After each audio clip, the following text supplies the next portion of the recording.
All right, what is going on out there, YouTube world? I'm going to make sure that we are populating on your screen, and then after that, I'm going to get into the official intro. So just give me 15 seconds or less here, and let me check this out. All right. Yep, looks like we are broadcasting. All right, what's going on, guys? Guys, give me a thumbs up in the chat there if you can hear us and you can see everybody fine, just so we can fix any technical difficulties in the beginning and not be 15 minutes in. Y'all be complaining about stuff. But welcome to, all right, Mr. Greg, appreciate you. And hello to everyone out there. So we're going to have a conversation about rap culture and some of the things that we've been seeing, you know, not necessarily just lately, but the things that have been occurring lately have amplified things and brought them back to the forefront, so we can have a realistic conversation about rap culture, gangsta music, real culture, et cetera, et cetera, et cetera, and all the BS that comes in between. I am going to take a back seat after I introduce our guest, and Mr. Trenchwork Chronicles is going to facilitate this conversation. However, I am your host for the platform anyway. Katie, thanks for coming over to the Real NLC channel. You guys know who I am. You know everybody on here. I mean, ain't nobody a secret. Then we have Trenchwork Chronicles, and then we have Maj Ture down there at the bottom. And I put him down there in case he start having fits. He can be by himself on the screen. So he can start banging with himself down there. So we're going to have a good time, man. It's going to be a real conversation. I will warn you, if you never listen to the three of us talk, if you have a sensitivity button, cut it off. And just be ready to have some real rap. So that's what it's about. After that, Dev, I'm gonna shut up, man. Oh, no, I ain't gonna shut up. Another thing too, before we go on with this conversation, everybody on this screen has lived a life in some shape, form, or fashion that's being rapped about. So when we talk about subject matter experts being able to have a conversation, we're qualified to have the conversation. All right. So therefore, Dev, I'm gonna shut up, man. Let you roll with it. Oh, and that's actually a part of what we're going to discuss in the beginning of this discussion, is why us three are qualified to have this conversation, but more, I guess, for the intro part. This is a conversation that we've all had individually with our own platforms. It's a conversation we've all had individually, together, privately, and it's just time, I think, for us to just bring it to the forefront and bring it for everybody. This is something I think we all see firsthand. It's not necessarily something that we see off the sideline or from a viewer's perspective. Like, we're all in the field doing work, and we're seeing the regression and the, I guess, counterproductive. I don't even know how to put it. The counterproductive, I don't even want to call it an agenda, but just the shit that's counterproductive to what we're trying to produce. We're all pretty much solution-based. And that's what we're about to just discuss, the solutions as to what we're seeing. And a lot of it has to do with rap culture. And because, you know, Black culture and rap culture is sometimes synonymous, we kind of give rap culture a pass. And I haven't yet seen a holistic conversation to where the issues are wholly addressed and the solutions and the positives are wholly addressed. And I think us three are the best ones to address that. And a little bit more specific, what we all do within the Second Amendment community, as far as being an ambassador for our communities and our areas, this is exactly what we should be doing, is having these discussions and being the first ones to address it. So that's a little bit of a reason why I wanted to get us together and discuss this. Did anybody want to jump in? No, I just wanted to say thanks for obviously for y'all for having me on the platform. I think it's very important that the people that are qualified to have discussions, and I'll add to what I mean by that definition of qualified.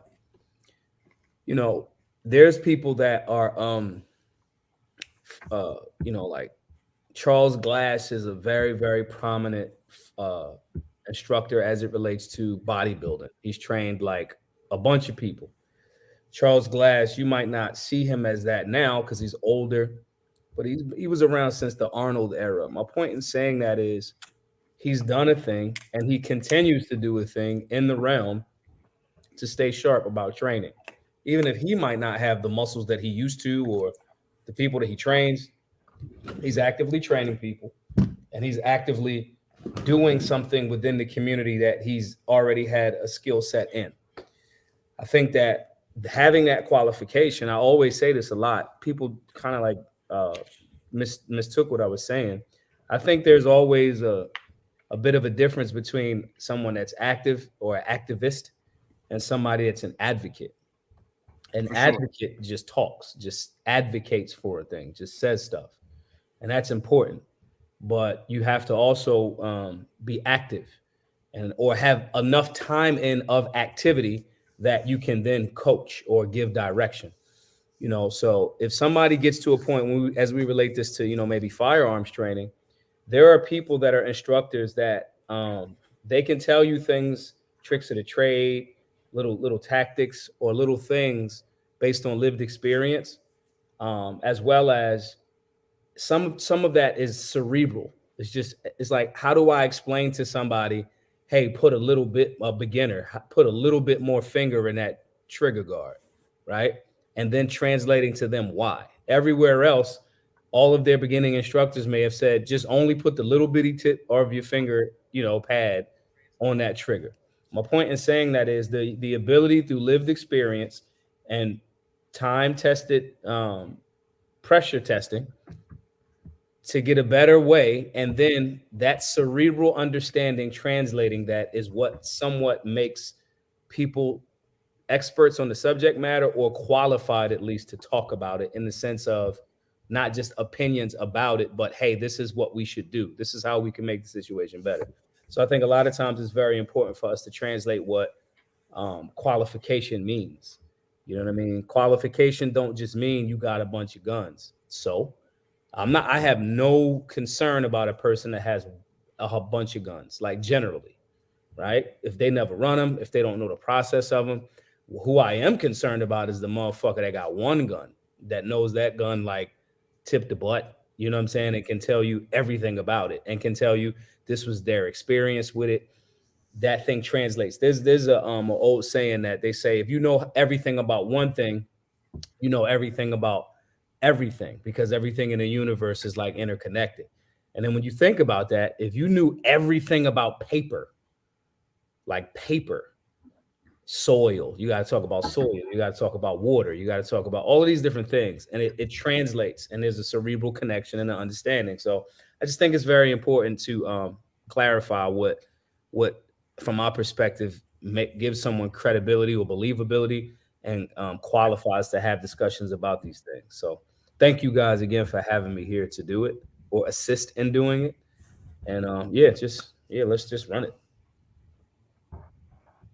All right, Dev, it's on you. But one thing I will say too, before you take over, Dev, is Maj, to you and Dev to you, and I'll leave myself out of this particular one. It's kind of weird to thank yourself, but being brave enough, when I say brave, consider the audience, but being brave enough to actually talk about it instead of, and I say this politely, instead of cowering behind comfort, and actually being able to get out and have the conversation shows a true willingness to want to push people forward, and not only thought, but in action. So I always like to make it a point to give brothers their flowers while they still breathing. So there are your flowers.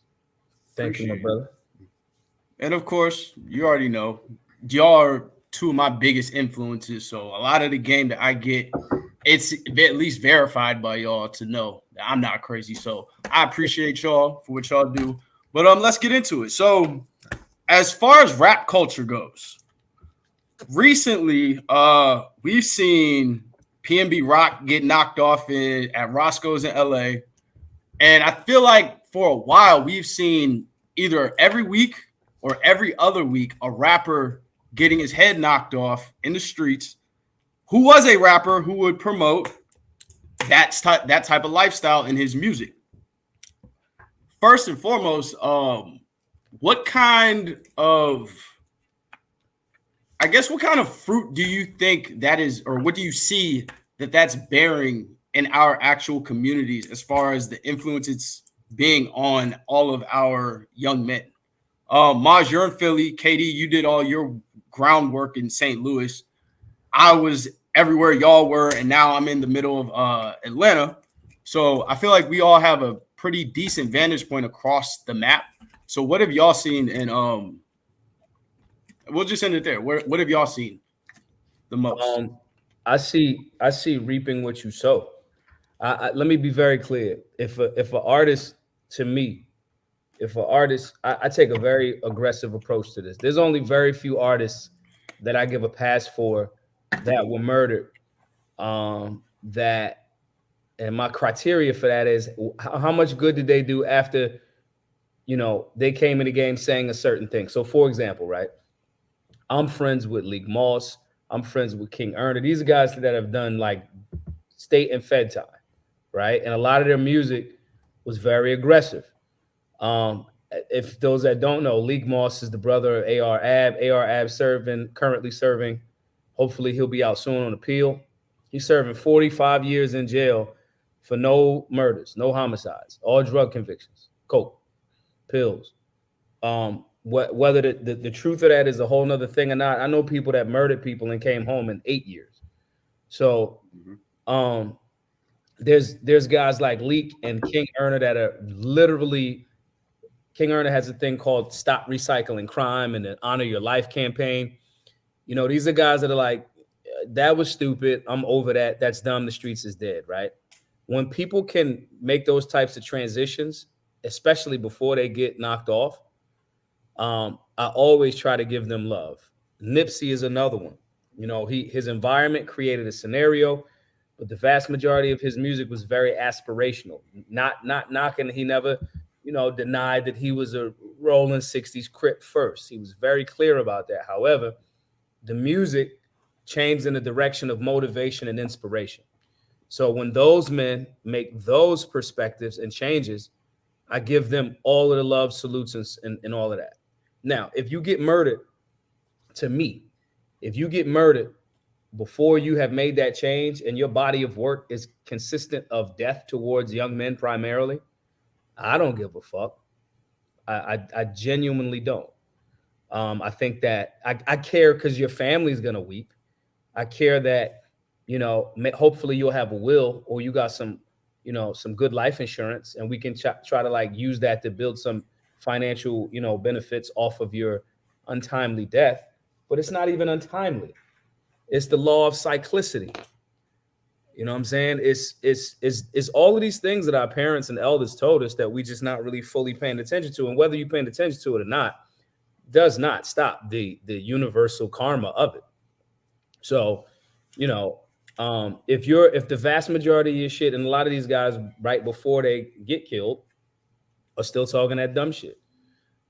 So for example, for me, a big contradiction is, all of the rappers that say, I got it on me, I keep it with me. We actually do keep it with us. And I tweet, hey, I'm going here. I'll be here at this time. My exact location is here. It's a contradiction. You say you got it on you, but you get murdered without, you have no situational awareness, no training. Because I'm going to be clear, just the simple possession of a firearm does not mean you're going to stop an ambush. However, situational awareness and or not putting yourself in those scenarios are vastly more preventative. And so the question of the culture and these guys that have taken a bag, have not done anything with it for our communities, have only promoted death, have yet to transition that music or their messaging into something that, we could kind of like, it's a law of averages. The positives are now outweighing the negative. I'm glad that you're fucking gone. I do not care. There's plenty of young men and young women that will be benefited by you not being here. That will be benefited by you not telling other people to kill other people in our community. That my freedoms being under attack by anti-gun leftists because they can utilize the stuff that you do and the message that you put out and how you influence people to add to more restrictions or the attempt to put more restrictions on my human right to self-defense. I genuinely don't give a fuck about you.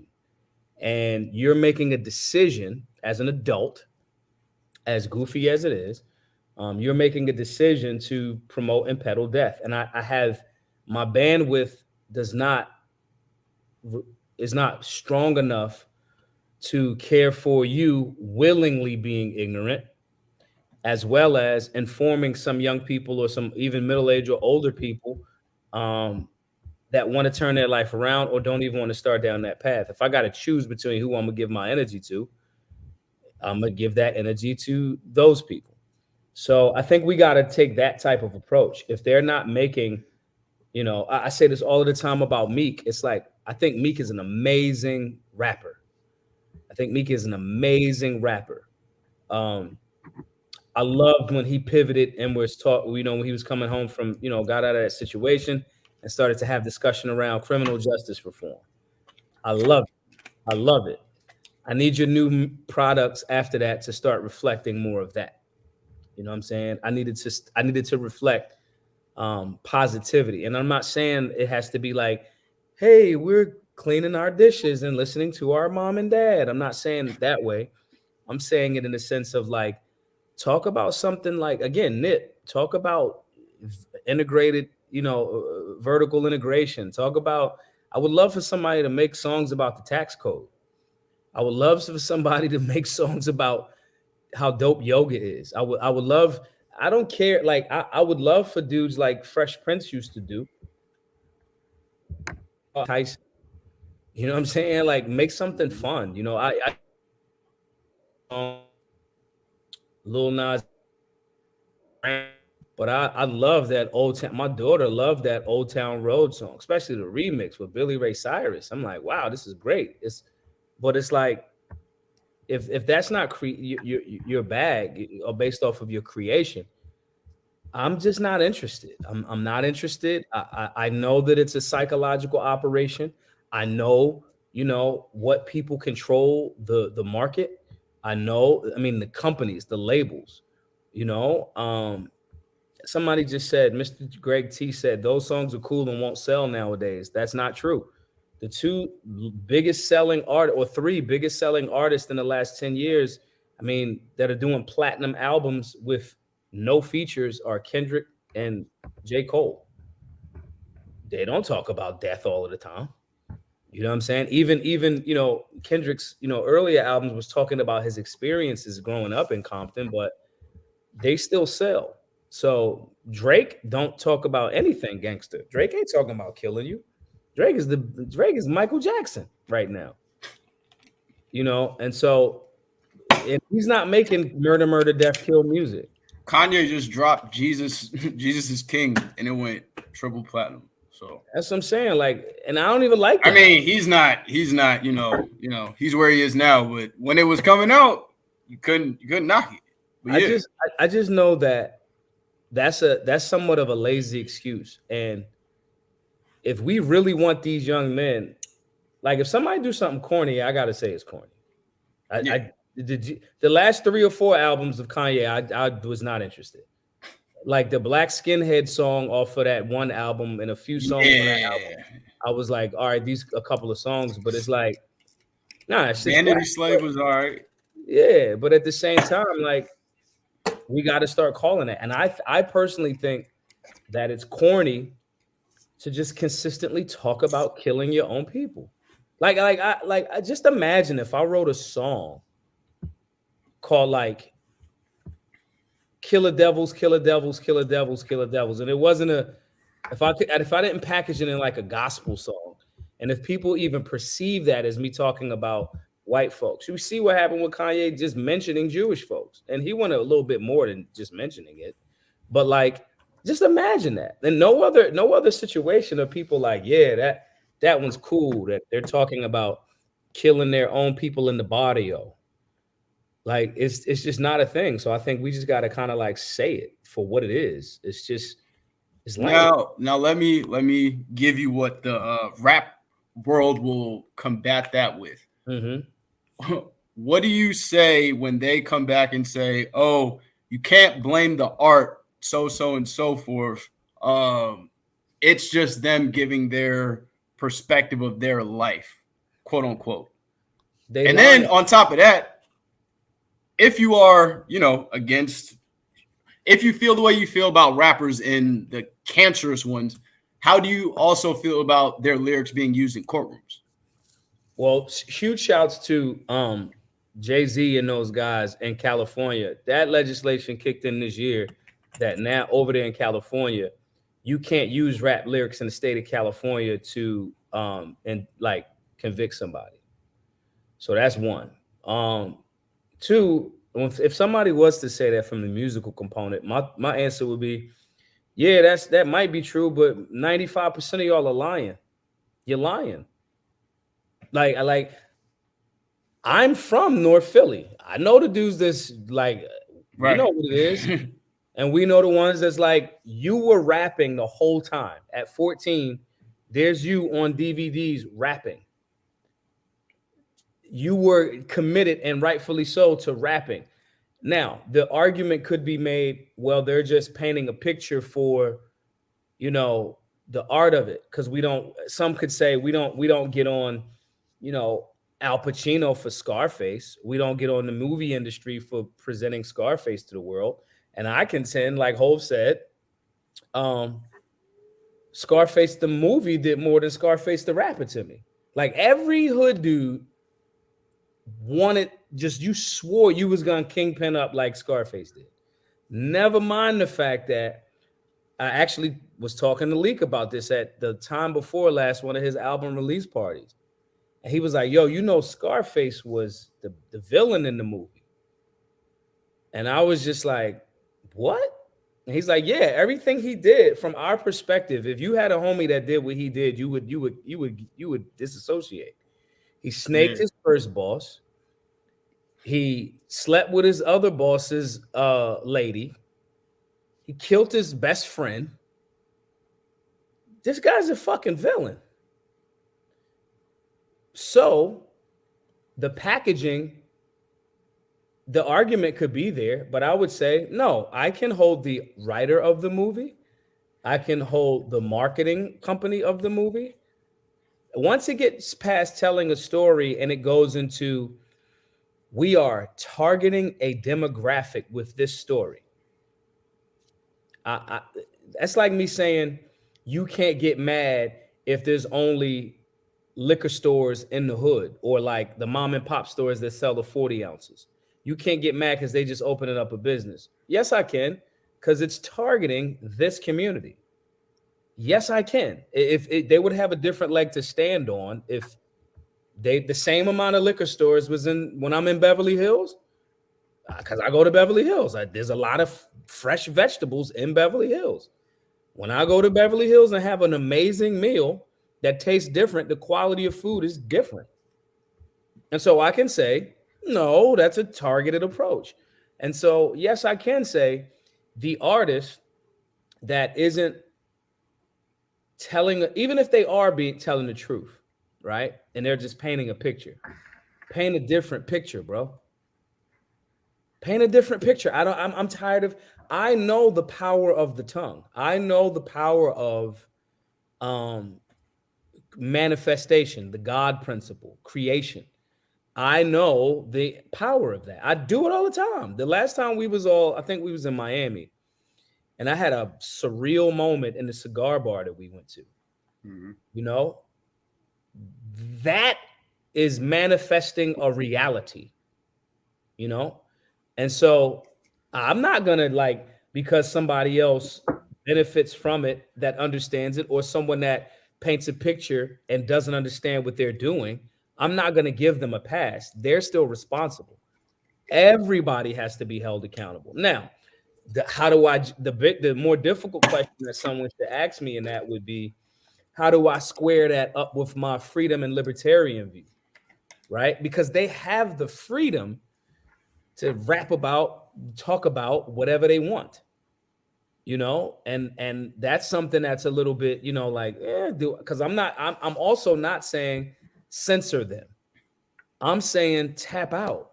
I'm saying if you're tired of listening to that, if they want to consistently just make it about everything that's related to our community is death.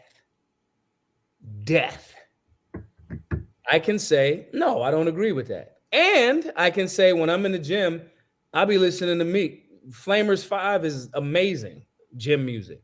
But I have a filtration system. And I'm like hood adjacent. I'll be in the hood, but I got like a daughter. I'm not, are you out of your mind? I'm not going over there. I go there by myself. I go there to do outreach. I go there to do the work, but like my financial space allows me to still help that community and not leaving it and taking your resources and not helping. But at the same time, our communities, I mean, it's called projects. It's an experiment, so I would challenge those people to widen their gaze of all of the people that are responsible. Because the truth is, the executives can't market it if we don't package it. You know what I'm saying? If we don't create it. And vice versa. Why are you executives? Again, Drake is the biggest. Go find me another Drake, is what y'all should be saying. Drake is Michael Jackson. The fact that people are even saying, our good brother Mike Rashid, he posted something saying that Drake is the God MC. Drake is the best of all time. I absolutely agree with that when you say MC. But right now, as far as artist, I mean, he can sing, he can rap, he does what LL Cool J did. He get the girls. He talks about his experiences. He's not on some tough guy. That's the Will Smith model all day. Yeah. So if I was a record executive, and if it's only about money, if it is, like you guys say it is as executives, if it's only about money, you guys should be trying to rebrand Drake, remake another Drake. But that's not what you're doing, because it's not about, we just want to sell $1 billion worth of records. We want to do that, but we also have financial interests in other avenues, like the prison industrial complex. So yeah, get $1 billion off of Drake. Can we get 500 million off of these other dudes that sold not enough records, but our investment portfolio over here will benefit because they sending these young men to jail. And we got deals with the state saying you have to have a certain amount of inmates in this prison. That's the other part of the game that I think the Second Amendment community should be talking about. And never mind the fact that, how come all you rappers is talking about guns? I had a signature gun.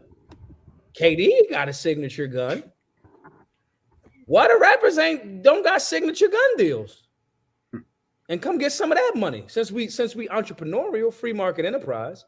See, these are the things that we got to inception into the minds of these young men.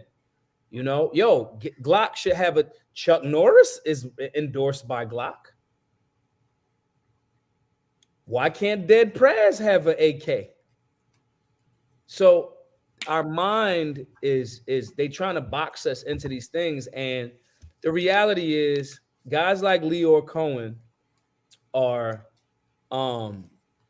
very aware of the power that we have and very aware of how corny they are.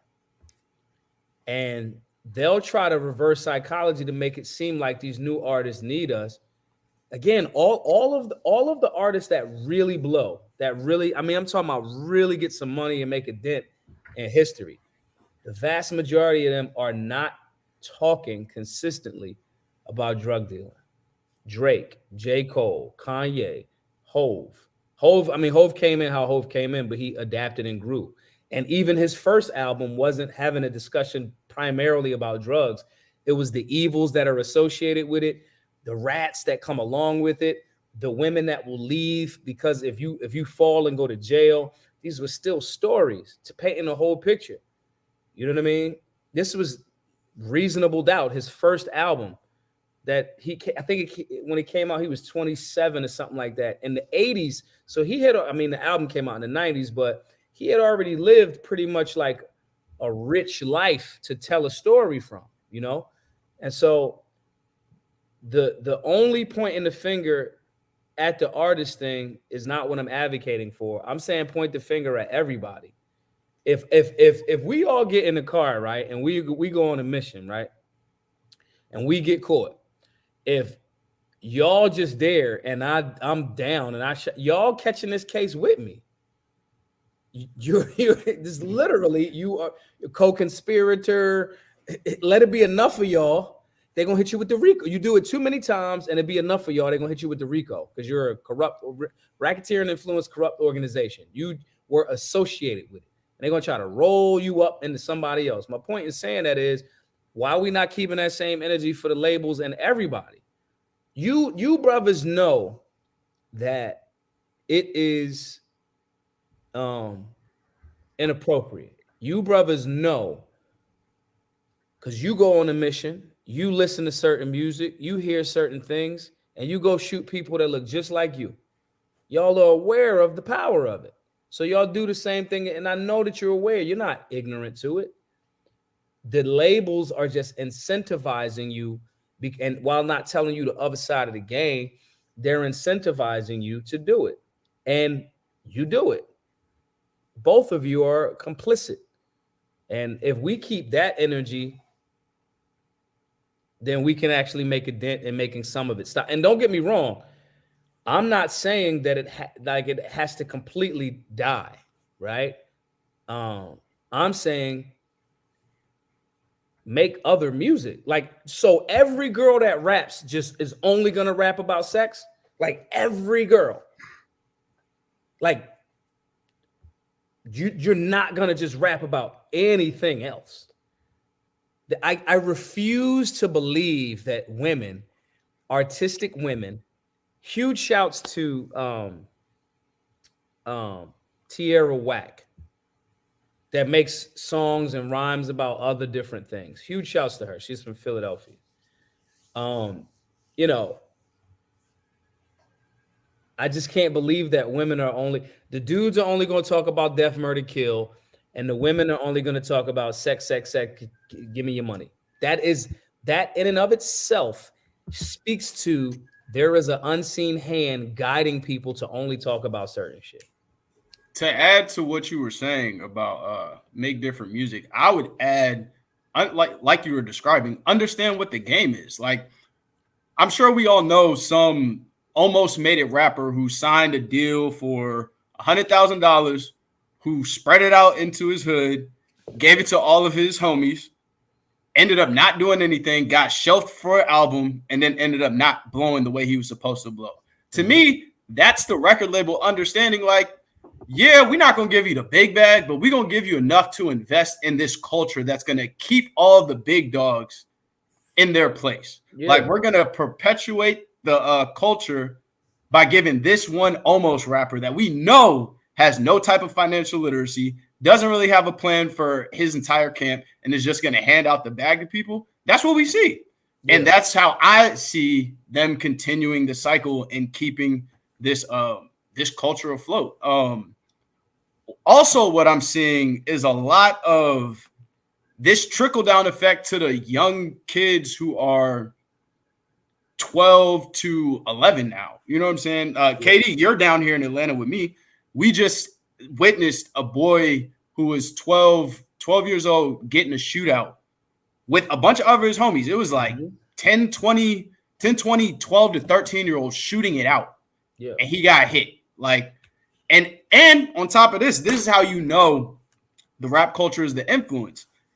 Maybe a week later, working at the school, I'm hearing from my boys that there's already diss tracks with the dead boy's name in it. Where are they getting that type of influence from? Who's the first person to start saying so-and-so's dead homies in rap songs? Like, they have to, I 100% agree with you to that. We have to hold them accountable. And it's not, to me, it's not even enough for you to just stop and change your lyrics. You have to start giving back and rehabbing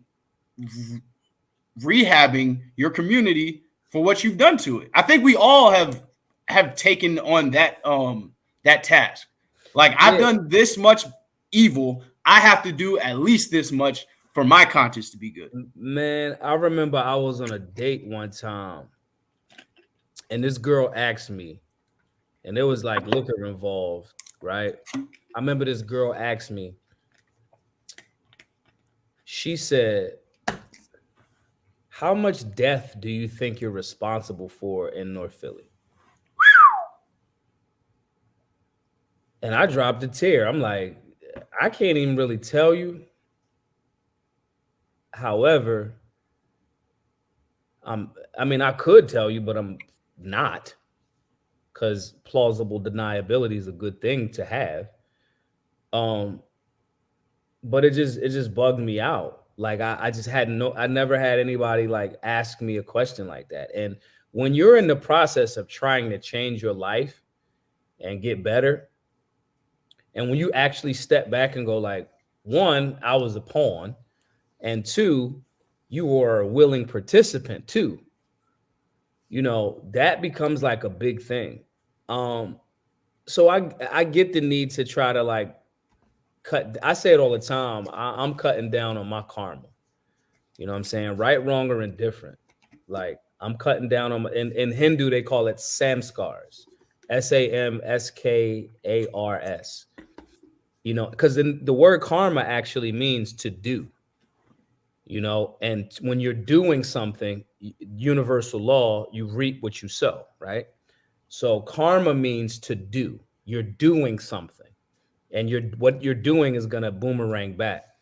But when you start cutting down in your samskars, you're doing things that are in alignment with a positive, to like, it's like a checking account, right? Motherfuckers be on negative 700.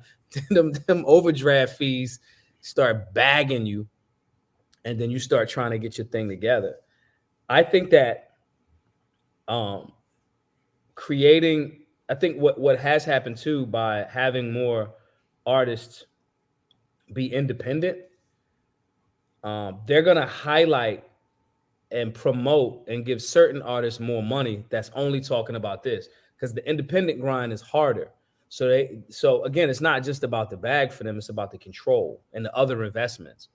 So you'll start to see more people, like that really can't rap. You know what I'm saying?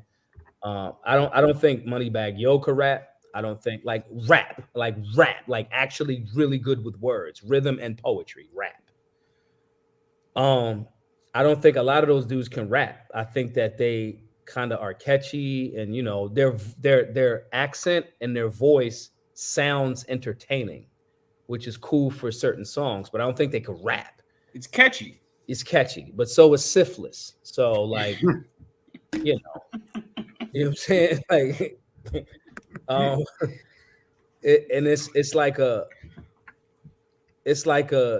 we just got to start saying like, yo, that joint is kind of trash, bro. Like, I get it. I just don't want to. I just don't want to hear it. And then this YSL thing, Whoa. Slow down. We're gonna get to that later. Yeah. Let me hold on. KD, jump in, because you've been silent the whole time. I know you love it. Hey man, when it's good combo going, I can sit back.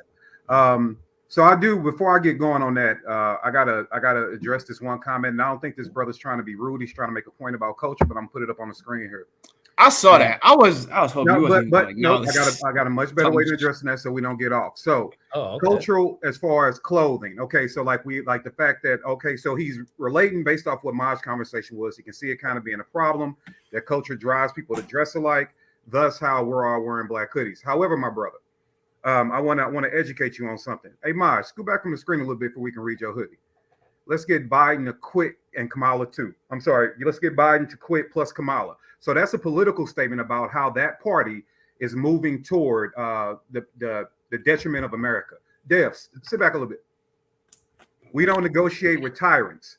That is a hoodie that is representing our stance on the Second Amendment and how he feels about how much we're willing to fight for our gun rights. We don't negotiate with tyrants. Mine, Harriet would have smacked the shit out of you for all the indecent things and freedom given that people are sacrificing after someone else strive for them to obtain it. And also anyone that will trample on the rights and civil rights of a free people, Harriet would have gave you that quick inside your head. So my point is, we are men that, yes, we understand culture, but we are educating and pushing culture.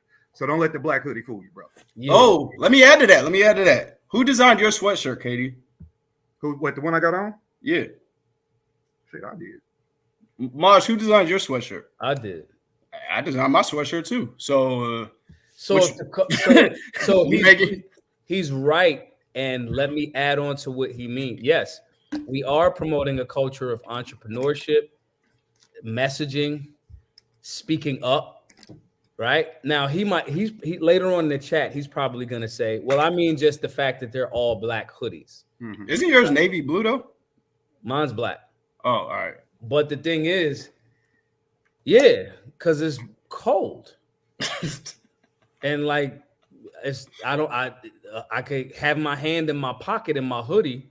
I have a hole in this hoodie. So if I need to get to my gun while my hand is in my pocket, that's a part of like weather. Like it's not it's not just like let's all look alike. Now, if something makes sense, like the person that said that probably has jeans in their arsenal because jeans make sense. Jeans are rugged.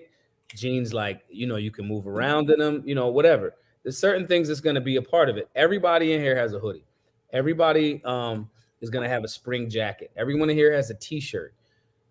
The culture does not necessarily mean like when I get dressed, which is when I feel like it, I actually am very adorable. However, I understand that that's a part of culture too, business culture. We can't, and I don't, and it's not a diss to the brother. I don't want him to think that I'm saying it that way. We also got to remember that we are absolutely pushing a culture that's the antithesis of what false culture is being like hoisted onto our community. And if that means I get to do it in a hoodie one day or a suit in another day, that's fine, because the overall meaning and message is still going to be the same. You're going to get this lesson. Like, that shit is happening. You know what I mean? Yep. All right. So as far as my general stance on the topic of rappers and Dev, I know you got specifics you want to dive into. Here's how I feel. One, I'm gonna segment it in three parts. I'm not going to regurgitate a lot of what Maya said because I think he made a lot of sense. My first thing is influence, and I understand that music is in many situations is trying to give a visual and paint a story of lived experiences, right? Whether it's yours, somebody else's, things like that. Yeah. And that is meaningful. And there are many times that I've been listening to one of these productions and nodding my head like, yeah, absolutely, I get it, right? However, we also need to understand how that influence is being leveraged in a way where people know what they're doing, because you're not influencing people and saying, oh, I'm ignorant to the fact of what I'm influencing them. Now you are very well aware, and you wait until the damage is done to say that I'm sorry. Case in point, we'll have choose select rapper come out and boom, boom, boom, boom, boom. Oh, let's use Gucci Mane for an example, right? Gucci Mane came out with a song and said, I forget the title, but it was basically saying, I think it was called Dissing the Dead, because Gucci took responsibility for starting a trend of talking about rapping about your ops after they passed away and smoking them, right? Like smoking on this and smoking on that. He took, and then he came out with a song and said, we need to stop doing that, right? But we understand when the influence is happening, what the power of that is. So you can't wait to 300 people die and say, look, y'all, I'm sorry, I got rich off that, now we need to stop. That ain't the move, right? And it's one thing when you didn't know how powerful the music was. Like if somebody in the 80s put something out and was like, man, I had no idea. Right. All right, cool. But you can't do that in 2015 and 2023 and not know the influence you're going to have. Yeah. So I don't like or appreciate, I'm going to put it out, influence, get rich, come back, say, stop that. I don't like that. Yeah. Two, the damage that we are doing to our communities, and it is not only just the murder. And I tell people all the time when it comes to guns and the Second Amendment, and I try not to have this conversation with rooms that are not knowledgeable of the environments, because it turned into some kind of cornball talk where they kind of sneak dissing and dog whistling, and then I gotta light them up, and it distracts me, and I try to stay focused. But when I am in rooms where this conversation is either being prodded or trying to be understood, it is this. I am not saying anyone should wake up with any particular individual by identity, right, and say this is somebody that I want to kill, right? You shouldn't wake up and say you want to kill white people, black people, Asian people. You shouldn't do that, all right? I want to make that very clear. But what we do see is a cowardice from saying anything about murdering someone based off their identity unless they're black. Right. Even when the culture is not rapping, the influence of said music or a reflection of said music is when we arm young men and trying to do it responsibly and let them know, like, hey, this is going to protect everything you're building in your life, right? This is going to protect everything. I often have to tell them, now, as soon as you picked up that gun and I saw your eyes glaze over, tell me you weren't thinking about killing somebody that looked just like you. You didn't even pick this thing up about freedom from, tyrannical influences or freedom from, robberies and crimes. You didn't just have this blank image of a robber in your mind, right? Yeah. You saw somebody, the first thing you think about is, oh, I got this op, I'm gonna go handle this. Oh, I wish so-and-so would come say something to me now because I have this gun. And so we've actually taken that freedom and turned it into our own chains and our own slavery and our own destruction. That's why I tell people a gun is one of two things. It is either a tool of freedom or a tool of oppression, and you get to make the choice, right? Yeah. And then on top of that, the B part of the damage we do is from that aspect is we have rappers, and I was guilty of this. I just didn't rap, but we'll have rappers amass a certain amount of money, which, and when you really break down the money, it probably ain't what people think it is, but for lack of better, you get an amass amount of money, and then we have rappers going back to the hood. And I was very happy to hear my man Waka Flocka, who went through so much growth in his life. It is astounding. But he talked about this, and I've been saying it for a long time. We get money, all right, as a collective. We get money. You get it from out the hood, or you get it from whatever means you got to get it from the hood, right? But when you amass that money, 95% of people go spend the money outside of the culture, right? To come back and stunt on the culture, right? So when you make it simple, dude go out, buy a new car.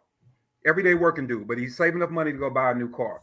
First thing he do is put some beats in it, put some rims on it, and drive around his neighborhood where he grew up, right? So nobody's teaching him, or the culture's not teaching him. I know recently we had Slim Thug talking about it a lot, about, instead of just driving up the block, man, don't spend money on, don't spend 10 grand on no sound system, man. Go spend 10 grand about them 3 bandos. And then get your homie, send them up to Job Corps to trade school for free, and then flip that into small businesses and start reinvesting in your neighborhood. But ultimately, we don't see that. We actually have our culture looking down on people that cannot afford certain things. Man, I spent your rent money in a bottle of champagne. Like, come on, bro. Right. You are the third thing is we are setting our young men and women, we're setting them up for a false sense of success. Yeah. To where they believe that success now is mansion, Bugatti, Bentley, the little dudes. They want mad chicks. They banging. There's something new every night. Chicks in Miami, blah, blah, blah. The girls just want to be linked up with the dudes with a Birkin bag, so forth and so on. We are setting them up for a false sense of success. What is wrong with, let's just say you come from nothing, right? What is wrong with saying, hey, how about you own a home, you raise a family? Oh, my dad went around, cool, let's fix that. You own a home, you raise a family. They was beating on my mama every night, like Lil Scrappy just came out and was talking about how his mama raised him in a crack house and a whole house. Okay, cool. Hey, why don't you marry you a good woman in? Make sure that ain't her story and raise the kids. And ain't nothing wrong with you working a 9 to 5 and generating 110 or 85 or $75,000 a year, and then teaching you how to flip that, be more responsible, and make sure your kids can step on your back and build better. Yeah. Right. And that's how we start addressing generations. But we don't do that. And the rap culture doesn't educate young people how to do what we are selling this false sense of security. It's kind of like going to the YMCA and telling everybody they're going to be LeBron. Right. And it's not realistic. So what happens? They revert back to the quick money to try to hurry up and be that success, not understanding that all you're doing is feeding the same system that loves to eat off of you. You are feeding the same system. So you go sell the dope to try to get to the LeBron level, right? You want to be the LeBron of your neighborhood. So you sell the dope to get up there because somebody has told you that success is a foreign car and a chick that can't speak English. That's what they told you success is. So you're going to go get that. They give you a good 10 years. 10-year run, you balling, right? You even got a couple of cops on your payroll. You ball. All right, it's time to shut you down. So they take all the assets. Your family has nothing. Matter of fact, that thing you thought you put in your mama name and you was gonna get away with, they go snatch that too. Your kids now don't have a daddy. You revert back to actually giving the man everything that he wanted in the beginning. And so those three highlighted categories is what I have a problem with. Because at some point, we have to, especially, I'm just going to say it, as Black people, we have to stop glorifying ignorance in the true definition of being ignorant, and then on top of that, being stupid. Case in point, most, and I'm not saying all, but too much, I will say it's definitely around 50% if I'm just ballparking it there. Go up to one of our young women and start having a conversation with them and see what's more attractive to her, degrees or a rap sheet. And I guarantee you that rap sheet is going to be more important to her. As a matter of fact, when Black people start speaking about law, like I know we're going to talk about the YSL case, when Black people start speaking about law and start giving their interpretations of the law, look at how we engage each other. One of the first questions a brother asks you is how much time you did. Because we don't believe you can understand law from the attorney aspect, or I'm self-study. We only have to be educated on something once we made the mistake. And a matter of fact, if you haven't served time, we discredit you. Because we ask you is how much time have you done for you can be qualified to speak on the subject. So in other words, dummy, tell me about the time you got caught to prove that you know what's going on. You can't even be a smart criminal. So that's how I feel. I think that, so I want to believe, and I got a question for y'all after you go, Maj. I got a question for y'all. Go ahead. I think that I want to believe that more people are recognizing the scheme, right? And more people are like, yo, what can you do, right? Other than, all right, you went to jail, but what have you grown from that? I want to give some of those people a little bit of like kudos, or like, because they exist. Are they in a rarity? Yes. How, or less? Are they in the minority? Yes. But again, this is where I tend to be a little bit more like, and if we're balanced, some issues are more left of center, some issues are more right of center, right? I cannot ignore the fact that there was a psychological operation on our community for that to be a thing. And it is a thing. But I can't ignore the person that put that there. Like when people say, oh, it's a crab in a barrel mentality. It's like, well, who put them all in a barrel? Like, they not supposed to be in a barrel. So, okay, I get it, guys. This is what we're doing in this barrel as crabs. But I also got to say, who is responsible for putting us in this barrel? And both are important. So I think that constant propaganda machine that makes it that way, that makes people, humans of any, whatever background, that says, hey, you can't work with this person. Hey, you shouldn't trust this person. Hey, you shouldn't, whatever. Mm-hmm. I think we got to make sure that we pointing the finger at them too. And I think in urban communities, in Black communities, under a certain thought process, there is an active agenda to make sure that our communities are not profiting. Like when Nip got murdered, everybody went to the CIA and all of these different whatever reasons. I was like, man, I'm in LA all the time. Nip was telling people to not tell their families, don't sell the property. This area's about to, they try to gentrify it. The Fat Burger that he has on the corner where the shop was, they're actually building a high rise there that Nip was a part of. But there was a trail, like a trolley line being built there. I was like, yeah, maybe a developer did it because he was impacting their money. My point in saying that is, there is a concentrated effort to make sure that people that stay in the community, that are educating the community, are removed. And that's not usually that goes hand in hand with the same group of people that's trying to make that community still remain ignorant. So all the time, I want to point the finger at everybody responsible. I want to go, you as the individual were responsible because you did it.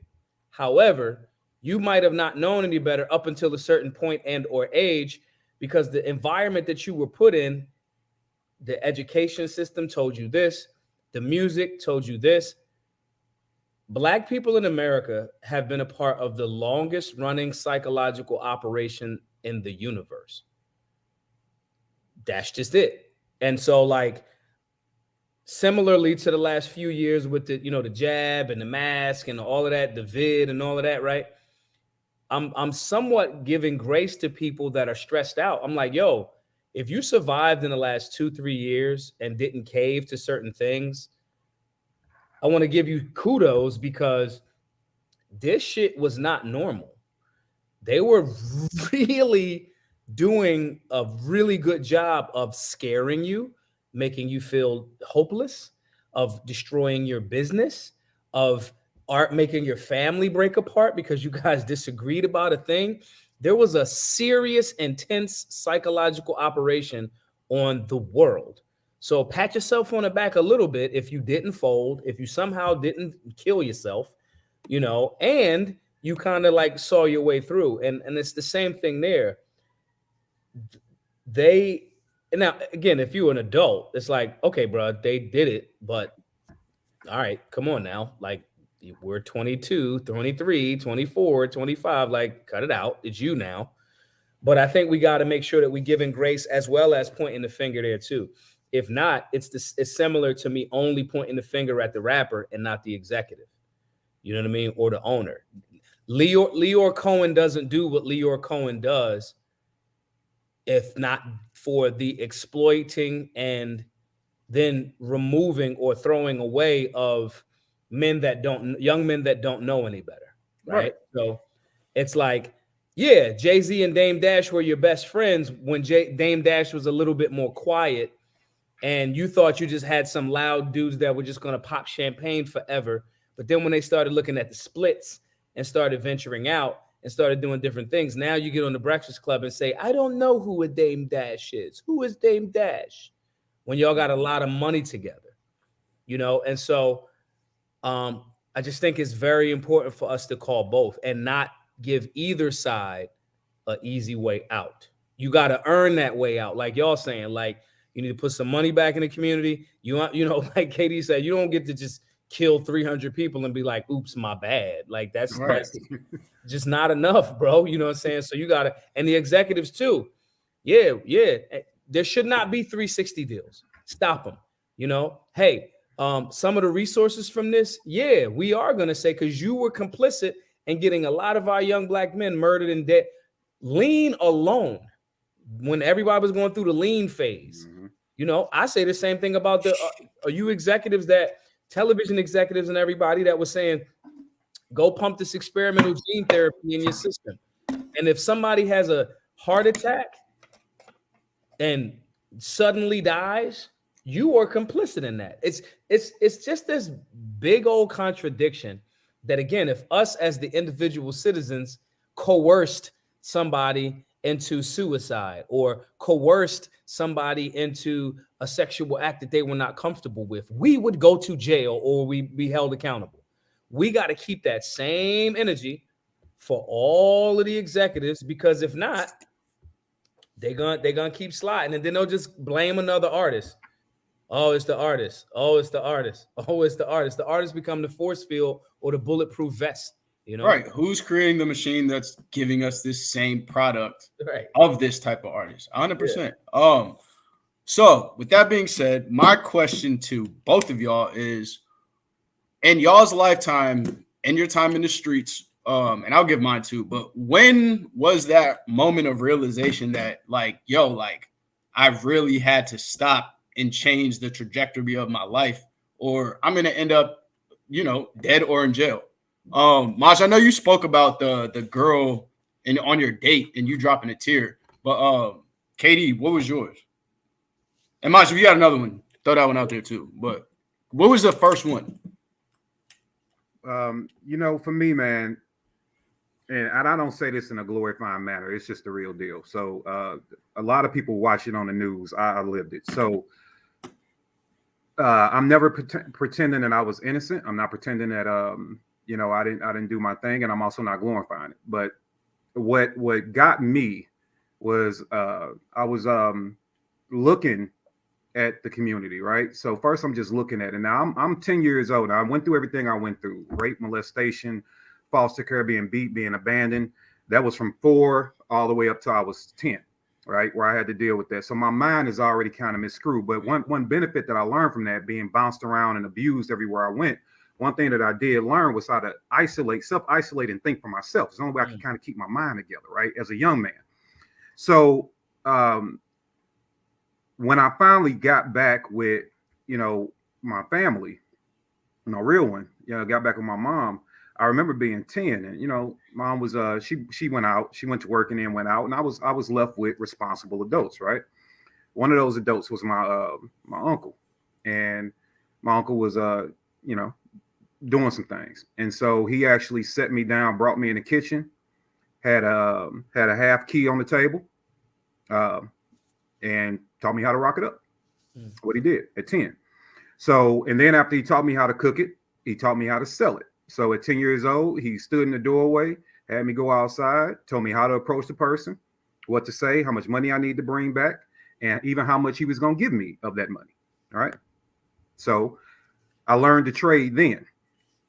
And what happened several years later is I was standing outside, and I had already tried to kill myself twice because I just didn't. I was just tired of life.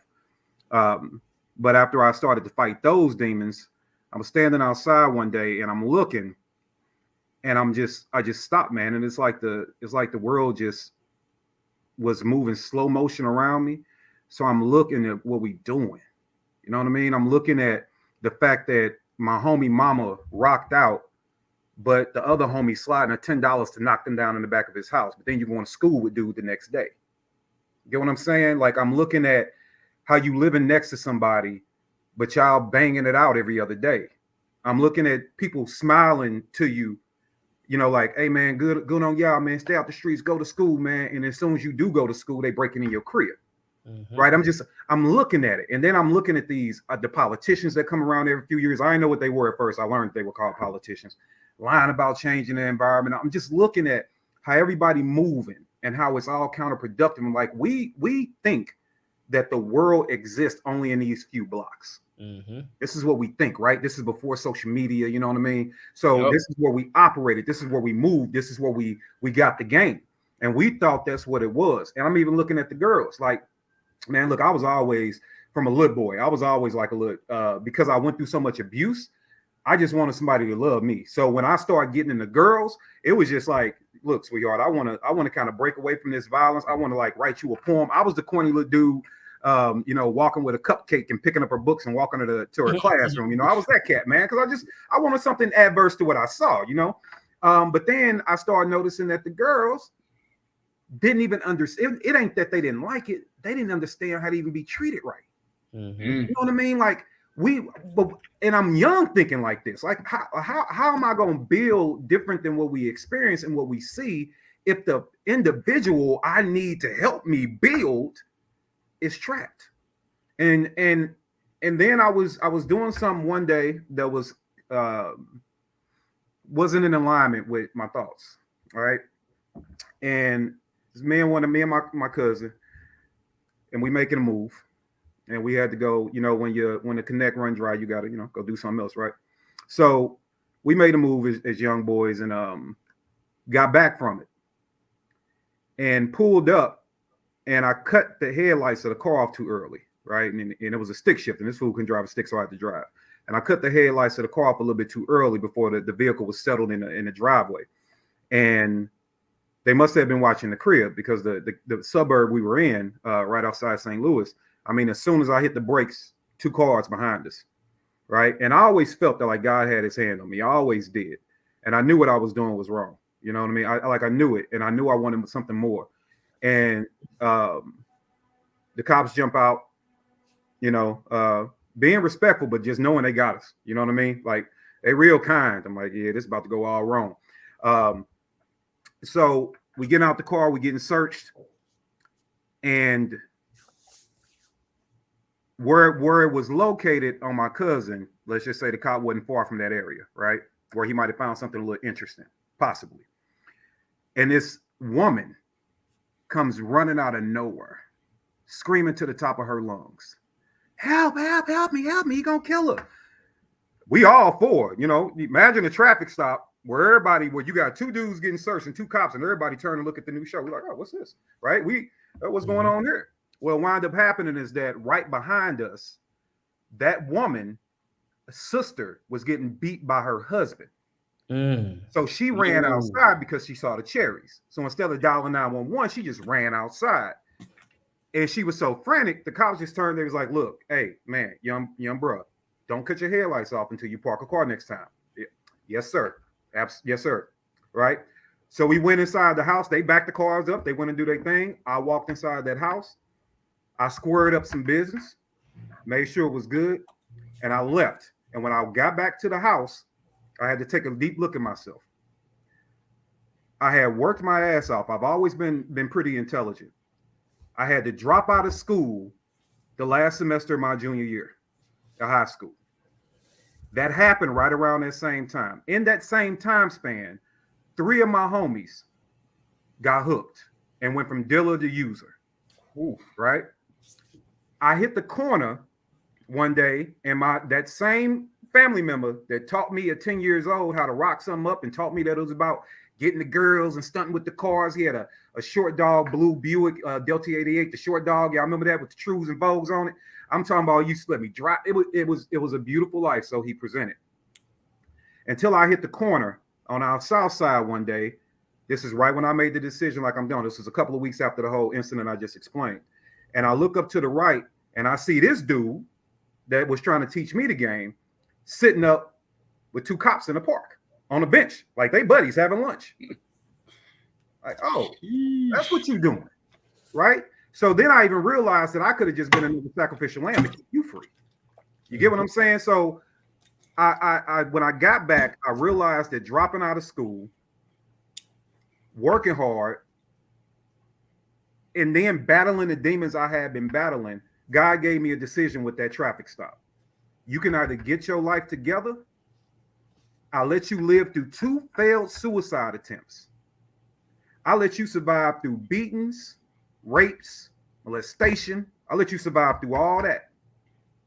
I'll let you survive through the hood because I'm a fighter. Like, and I ain't saying it to be everybody. Walnut Park, they know I'm a bank. I'm a fighter, if nothing else. So I'm okay with fighting, but I'm fighting from a place of anger. You know what I mean? Like, this is how I got to survive. I'm fighting. Everything I see is death and destruction. So that's why I'm fighting. But then again, I knew I was smart, and I knew it was something bigger. So I decided that I was going to dedicate my energy toward education. So even though I dropped out of school, I not only came back and graduated with honors, I graduated with the same people I was supposed to walk the stage with anyway. And then once I did that, I'm like, okay, bro, God has put his hands on you and said you didn't have to lose out on nothing. You literally have shocked the system. Now, what are you going to do to change the world? So that moment and that traffic stop was me saying, I got to bounce different. I got to move different. And I got to make sure that I bring a different perspective back to my people. And since then, that's why I've been fighting for education and understanding and what's the truth around violence and how we get better and how we understand the tricks that have been played on us. And it led me down a rabbit hole to bring me to where I'm at now. So that's what caused me to change it up, man. For me, I don't know if it was like one thing. I think it's like a bunch of things, or you just get tired. I'm just like, I'm off this. Like I be telling Dev all the time, I'm kind of like a slight hipster. Like if something get kind of like too many people doing, like, okay, I just watched Game of Thrones like a year or 2 ago, like if that. And when everybody was on it, I was like, yeah, I'm not watching no dragon movie. Like, you know what I'm saying? And so when things are kind of like hipstery, when you hipstery, it's like everybody on it, I'm off it. So you get kind of like, oh, everybody's doing that now. I'm not doing that. So that's one thing.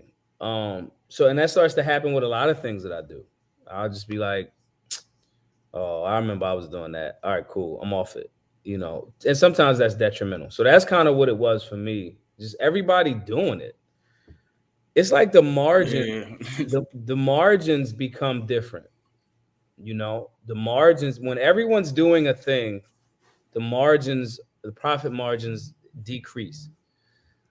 Now I'm just like, nah, this ain't really it. But I've had several of those. Getting shot at, make you question that. Beating the case will make you question that. Um, uh, like, oh, I got one. When I told CT Fletcher this when I was there in a few months ago. I was watching some of my friends. We were supposed to go rob some dudes on Friday night. They was gonna go. I went to the crib. I started watching CT Fletcher and Hickok 45 videos. They hit me up and was like, "Yo, we gonna go." I'm like, "Nah, let's do that tomorrow." I didn't go. They went. It was supposed to be 4 of us. It was 3 of them. 2 of them got murdered that night. One of them's in jail right now. I was in the crib watching CT Fletcher videos and Hickok 45. And I just was like, shit, bro. Like, it ain't, but it's just every person should kind of like, I don't think people evaluate, because I know I didn't at the moment. I didn't evaluate it necessarily that way. It'd just be like, for me, it was like, oh man, I don't know, something. I'm glad I listened to myself, or I'm glad I did X, Y, and Z. I think the power is in stopping in a minute and reflecting like what just happened, like what situation you just avoided. You know what I'm saying? And then starting to look for them. Like, I'm not going over there. That's dumb. I'm not going. That's dumb. I'm good. I'm not interested. Or even saying, this is a bit risky. Let me be on point because I kind of want to go to the Eagles game. I know I can't really take a gun in there, but I kind of want to go to the Eagles game. So, all right, I'm making a decision to be more aware. And I know that's a extremely different thing, but just the awareness of the situation that you're in and your present reality. For me, it was like a bunch of those little ones. And then if you start paying attention, you kind of like starting to see your vocation. A vocation is a calling. Vocation doesn't just mean a skill, vocation or a trade. Vocation means this like vocalizing. It's a calling. And so then you start to see that. You start to go like, yo, I'm good at this. I can help people with that. I find joy in this. And you go that direction. So for me, it was just a bunch of little things that like over time started to add. And then you start to go like, yo, man, I'm like, this is corny for my age. Like, this is whack. Like, why are you still doing like if I like I enjoy writing music, right? I've put projects out. But for me to be like, yo, I'm trying to release this new EP, like if I just write a song because I like to write songs, that's different. But if you're like doing all of the like, yo, we got to shoot the video and we look like corny, like trying to be in the club with like bottles and like at a certain age, it starts to become like, bro, if you don't let that shit go with your insecure ass, like just let it go. You know what I'm saying? And so for me, it was also that the hipster in me that just like, yo, this is unless you're going to, unless I write a song and I know, yo, you're gonna get Drake money off of this. You're gonna get this much influence and the ability to take what your passions are to the next level and help people. If it's not that, it's like, somebody said, how old am I? I tell everybody I'm 65. I'm 65 because if I'm 65, you gotta listen to me. I'm a senior citizen. If people think I'm older than I am and they find out I'm younger, they don't respect you the same. They'd be like, "Oh, I thought you was older." If the person is older than you and they know that you're way younger than them, they don't listen to you the same because they're like, "Bruh, I did everything that you did when I was 19." It's like, all right. But if I say I'm 65, everybody respects a senior citizen. And then girls will be like, "Oh my God, you look good for 65." You know what I'm saying? But yeah, bro, like for me, it was just little things. And that's another lesson because too much of anything could be a trap. A lot of times I don't be doing stuff because I'm like, yo, they all doing it now. So I'm off it. And sometimes, that becomes a trap for me because yeah, they doing it, but they're not good at it. And you still should kind of like do it because they're not good at it. But the hipster energy is like, I'm like the people in Portland. I'm like one of the characters from Portlandia. It's like, That's so over. That's so, I don't know if y'all get the reference. It's a TV show, but yeah, that's kind of like what it was for me. Just back to back little moments that I'm just like, nah, you know what I mean? Word. Mine was probably a combination of two different moments, but one was in the midst of the local police in my area doing a crackdown, and me and one of my homies, my plug actually, we got wind of it from a very reliable source, and they essentially allowed us time. Let me make this clear so nobody thinks that like we were working with the police. My girlfriend at the time's dad was a lawyer. He was always in the courthouse, so he would always feed me information to make sure that I wouldn't get caught up in shit, right? Yeah. So he came to me one day and was like, yo, they about to crack down. They opened up the black book. They running down the list of names. They about to come knock down everybody's door. In the midst of that happening, we had already been planning a trip to go to Miami, so perfect timing. We head to Miami. In the middle of the trip in Miami, every single day I'm getting a call from one of my homies talking about so-and-so got knocked, so-and-so got knocked, so-and-so got knocked. To the point where I was like, well, if all of these dudes are getting knocked, I'm probably somewhere in this line. You're probably a little bit further down, and everybody who's associated with us needs to stop right now. Yep. You know what I'm saying? And this has a correlation to the YSL stuff, but essentially what happened was it was a domino effect of snitching. Like literally, one person got knocked, one person snitched on the next, everybody else's door got knocked down because they had already started putting the web together. So that was the first instance where I was like, damn, like we really avoided like getting hit in a big wrap-up charge. And then on top of that, while I was in Miami, we were in King of Diamonds, probably the nicest strip club in Miami. I had stripper in my lap. We had everything that you would want in a strip club. Like it was a movie rap video scene, right? And I remember sitting there like, all right, like we're here, but like there's gotta be more to life than this because this is not satisfying. Like it was cool. Like I was enjoying myself and it was cool, but I was like, I thought this would feel a lot more, I'd feel more validated getting to this point with my plug next to me. Like everything was straight. Like it was Miami, Caribbean week. Like it was love, but something in me was just like, nah, this ain't it. And then the second time was when we got back, obviously because everybody got knocked, there's a complete drought. And I'm sitting in my sneaker plug's house and he's listening to me argue with somebody else over numbers and shit because everybody's, you know, inflation goes into the streets too, y'all. It's not just not a regular economy thing. But inflation hit. I was arguing with somebody, and I remember as soon as I got off the phone, my sneaker plug looked at me and he was like, yo, like, why do you put so much energy into this shit? Like, you can't put drug dealer on a resume, nigga. Like, cut this out. And for whatever reason, it was you can't put drug dealer on a resume was when whatever light went off in my head. And I was like, damn, like, he's right. And me knowing what I wanted for myself in life and knowing that this wasn't going to be anything, this wasn't the path to take to get what I wanted. I was like, damn, like, you're right. And that day, I literally took all the money I was going to re-up with and dove into the sneaker game. From the sneaker game, we got into some other stuff. And essentially, I was out. That was my path to getting out of the streets. But essentially, I feel like we all have the same story in different versions. But it was that moment where we, at some point, got saved by the grace of God. And then that was the moment where he had to stop, control our impulse, and really realize what was going on. And I call it the David effect, where or the Moses effect, where you can try to run from your calling, but regardless, you're gonna have to answer to that one way or the other. Yeah. Like either you're gonna die because you don't, or you're gonna answer this calling and fight that righteous fight. And I feel like we all answered that correctly.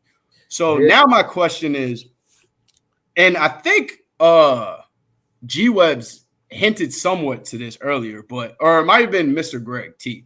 But how do we and I don't even want to say make it popular, make it hip, get them interested in it. How do we start perpetuating the solutions and really helping young men understand that the first thing y'all need to learn how to do is control your impulse. And if you can control your impulse, that will lead to so much more success in your life, from women to money to moves with your friends, everything. It's like that was the one thing that I had to learn how to control to really, really get myself out the streets. And then, like y'all both said, watching all of the ways not to do things is I think is a disadvantage that our community has. We don't really get the benefits of nepotism. We more so have to deal with learning from somebody who did it the wrong way.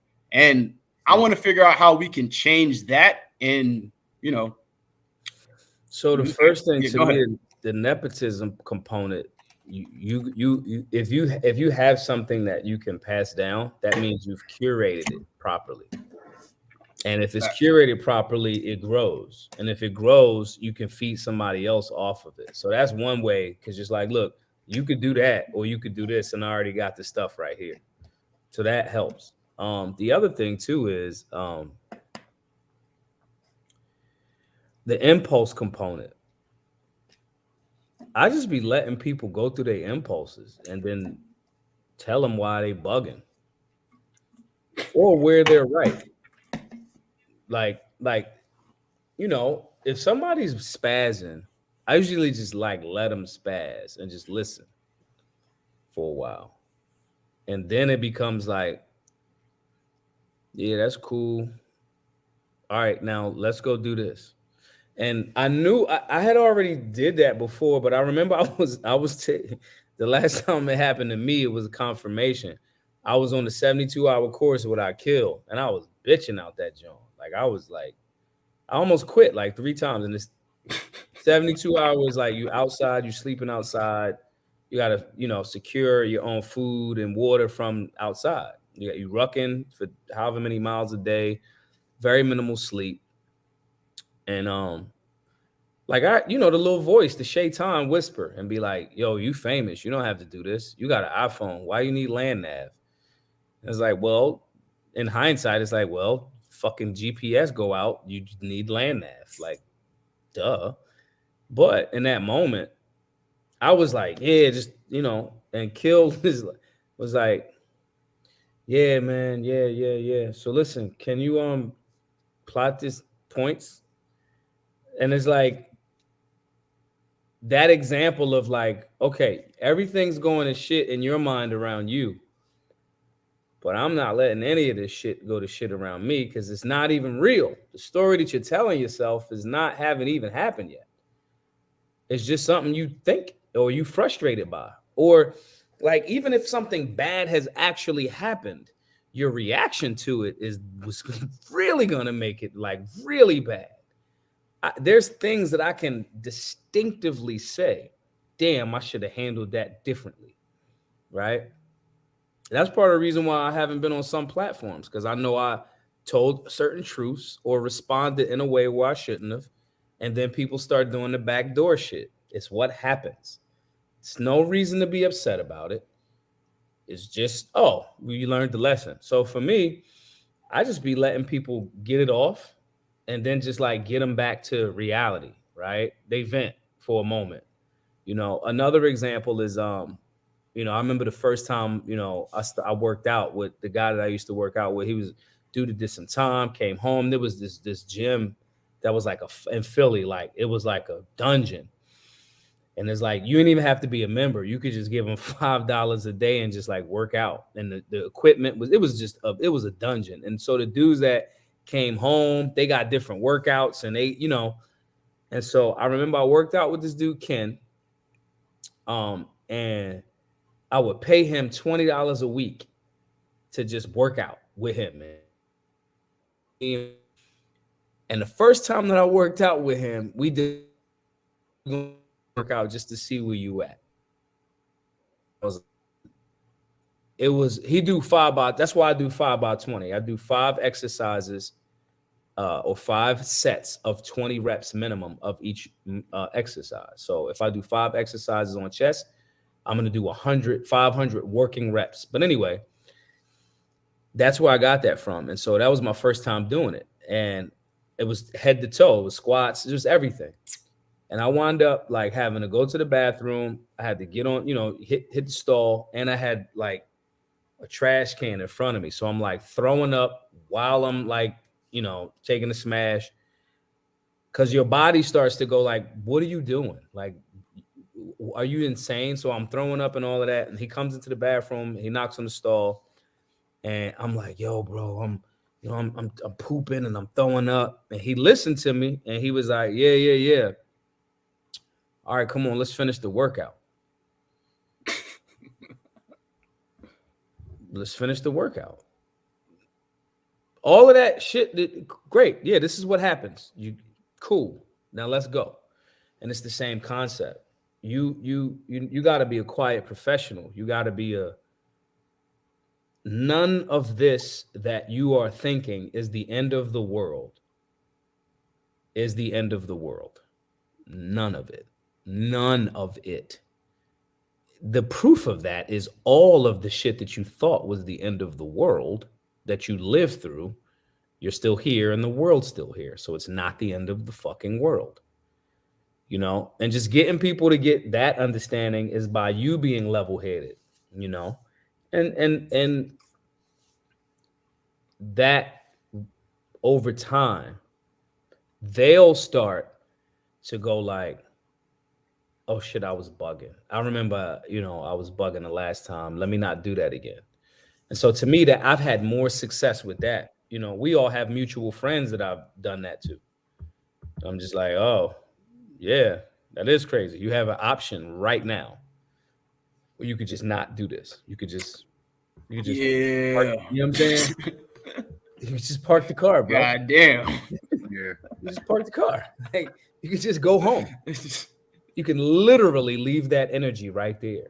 And I get it. It's emotion. It's energy in motion, and it's a practice, and if you get that practice, you're very, I believe that saves more lives with young men than anything else. And more of us start to become force multipliers and getting young people to do that, then I think we'll be a lot better. You know what I mean? Just getting people to, I promise you, man, your reactions are going to make it way worse or way better.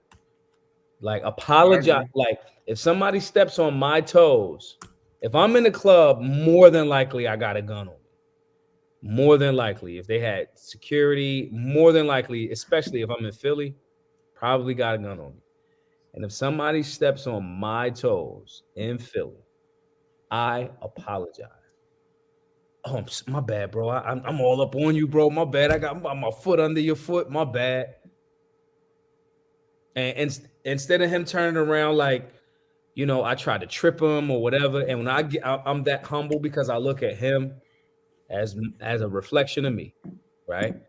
And I don't want to put anybody in the position that they're gonna play themselves. I don't want to do it, So it's just like that reaction usually generates a response from that young man that'll say, damn, no, man, it wasn't you, man. My bad. I wasn't even paying attention. My fault. Then we get into damn near like an apology contest. Like, who can be the most humble? My bad. No, man, my bad. It's me. My fault. And everything moves great. But if in that moment, your tone, it's like what's that shit called? Harry Potter. You know how like in them type of movies, when they just learning the spell, they don't know how to say the spell right. So they got the wand and they pronouncing it wrong and it don't get the desired outcome. The tone of the spell matters. So like me going like, instead of me going, excuse me, I go, oh, excuse me, bro, my bad. The tone is different, and it's a different outcome because I will shoot you. I don't want to. And 99% of the time, it's not real. It's just not real. I was legit talking about this to myself earlier in meditation, right? I'm like, bruh, you really be preparing for shit that probably will never happen. And then on top of that, you be going out of your way for that 1/10 of the time that it might happen or look like it might happen. You'll be going out of your way to avoid the time that it might happen. While you got a gun and a tourniquet and all of this shit on you. And I'm just like, yeah, that's kind of wild, but I'll take it. So really kind of like just letting people, live their life. Hey, y'all, listen, my battery's about to die. And I forgot I got another joint at 10:45 East Coast time. So I'm gonna tap out, or West Coast time. It's 7:45 daytime. I'm gonna tap out, but I just want to say to y'all, man, thank you. Legit for like making these conversations happen. Just challenging people to think outside of just gun shit. You know what I mean? Mm-hmm. Like this is the shit that our communities really, really kind of like need to hear and reflect on and think about. And I just wanted to say thank y'all for like really, really like, pulling me, Dev, because I'll be not wanting to do nothing. So like, Ever. yeah, I just appreciate y'all for sharing the platform. And I want to challenge everybody to go support Kids to Kings.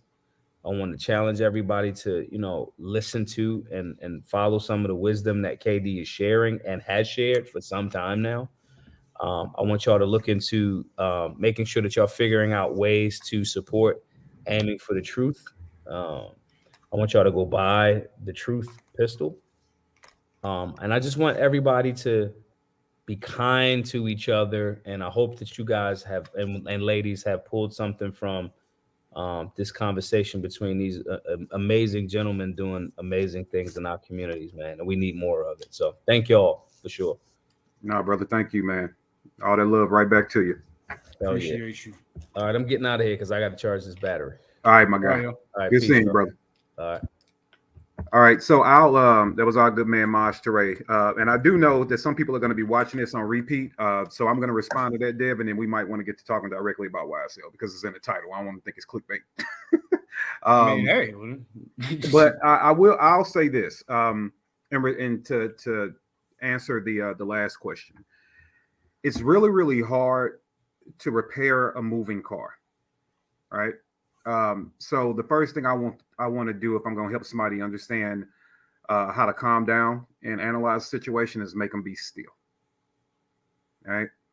Now, even when you stop that car, if that radiator hose popped, it's still going to be smoking. It can be stopped, but it's still got to smoke, right? It can still be clicking and clacking, and it's got to get that frustration out, right? And then once you allow that to be released, then you can diagnose what the problem is. You can see clearly once all the fog is gone, right? You can look at it and say, okay, this is what's wrong. This is probably why it happened. You know what? Yeah, the water pump has finally seized up, or the serpentine belt finally popped, but we've been seeing the cracks in it. We ain't addressed it. But now that it's snapped, we can go back and look about how we got here, right? Once we can see everything clearly. So the first thing I like to do is get them to be still. Let's be still and let's look at how we got to the point that we're at. And then depending on a person, it's kind of not one size fits all. Depending on the individual, group of individuals you're talking to, that's when you start helping them walk through. But the first thing you always want to do is have people look at where they're trying to go. A lot of people don't have direction, right? So if you can help them establish where they're trying to go, what that destination is, help them with that once they're still. And then just ask them, okay, based off this, if you go do that, does that align with that goal? And what you'll wind up finding is most time people are operating from a place that they just don't understand consequences and pride. And once you can eliminate those two things and help them navigate and understand what's going on, you can a lot of times drive people in a different direction. Now, the problem with a lot of men in particular is we have to get used to pride steadily poking you in the back, saying, man, if you was you used to, you would have rocked his jaw, you would have knocked his teeth out his mouth, if somebody insulted you. because you felt disrespected. First of all, you have to accept disrespect from somebody in the way of valuing their opinion enough to say that it was disrespectful of them. I don't give a damn about you. You can, what you're doing, if you're being disrespectful, really you're saying something that I think is mean.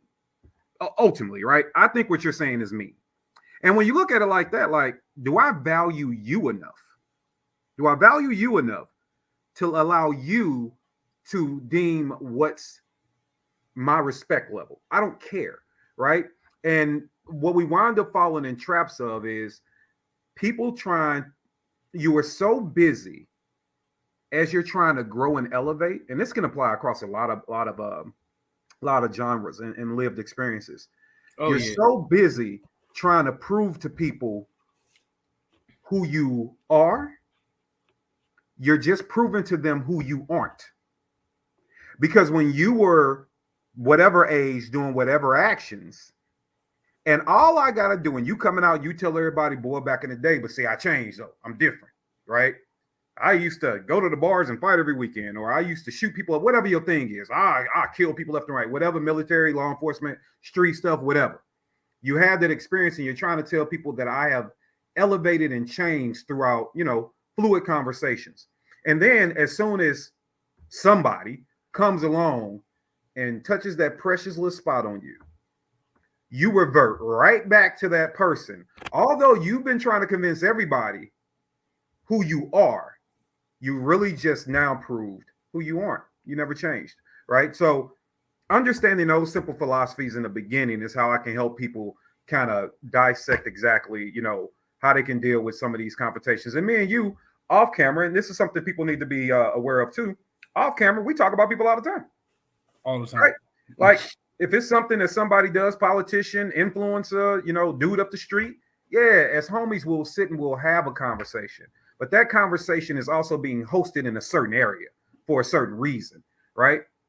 Outside of that bubble, nobody's going to break somebody. I'm not saying we threaten people in these conversations, but nobody's going to do anything that is adverse to who they are, because when you are aligned with someone that you are trying to help keep straight and that should be holding you accountable, you won't even allow that conversation to be held to a point to where you think this person is actually going to take action, right?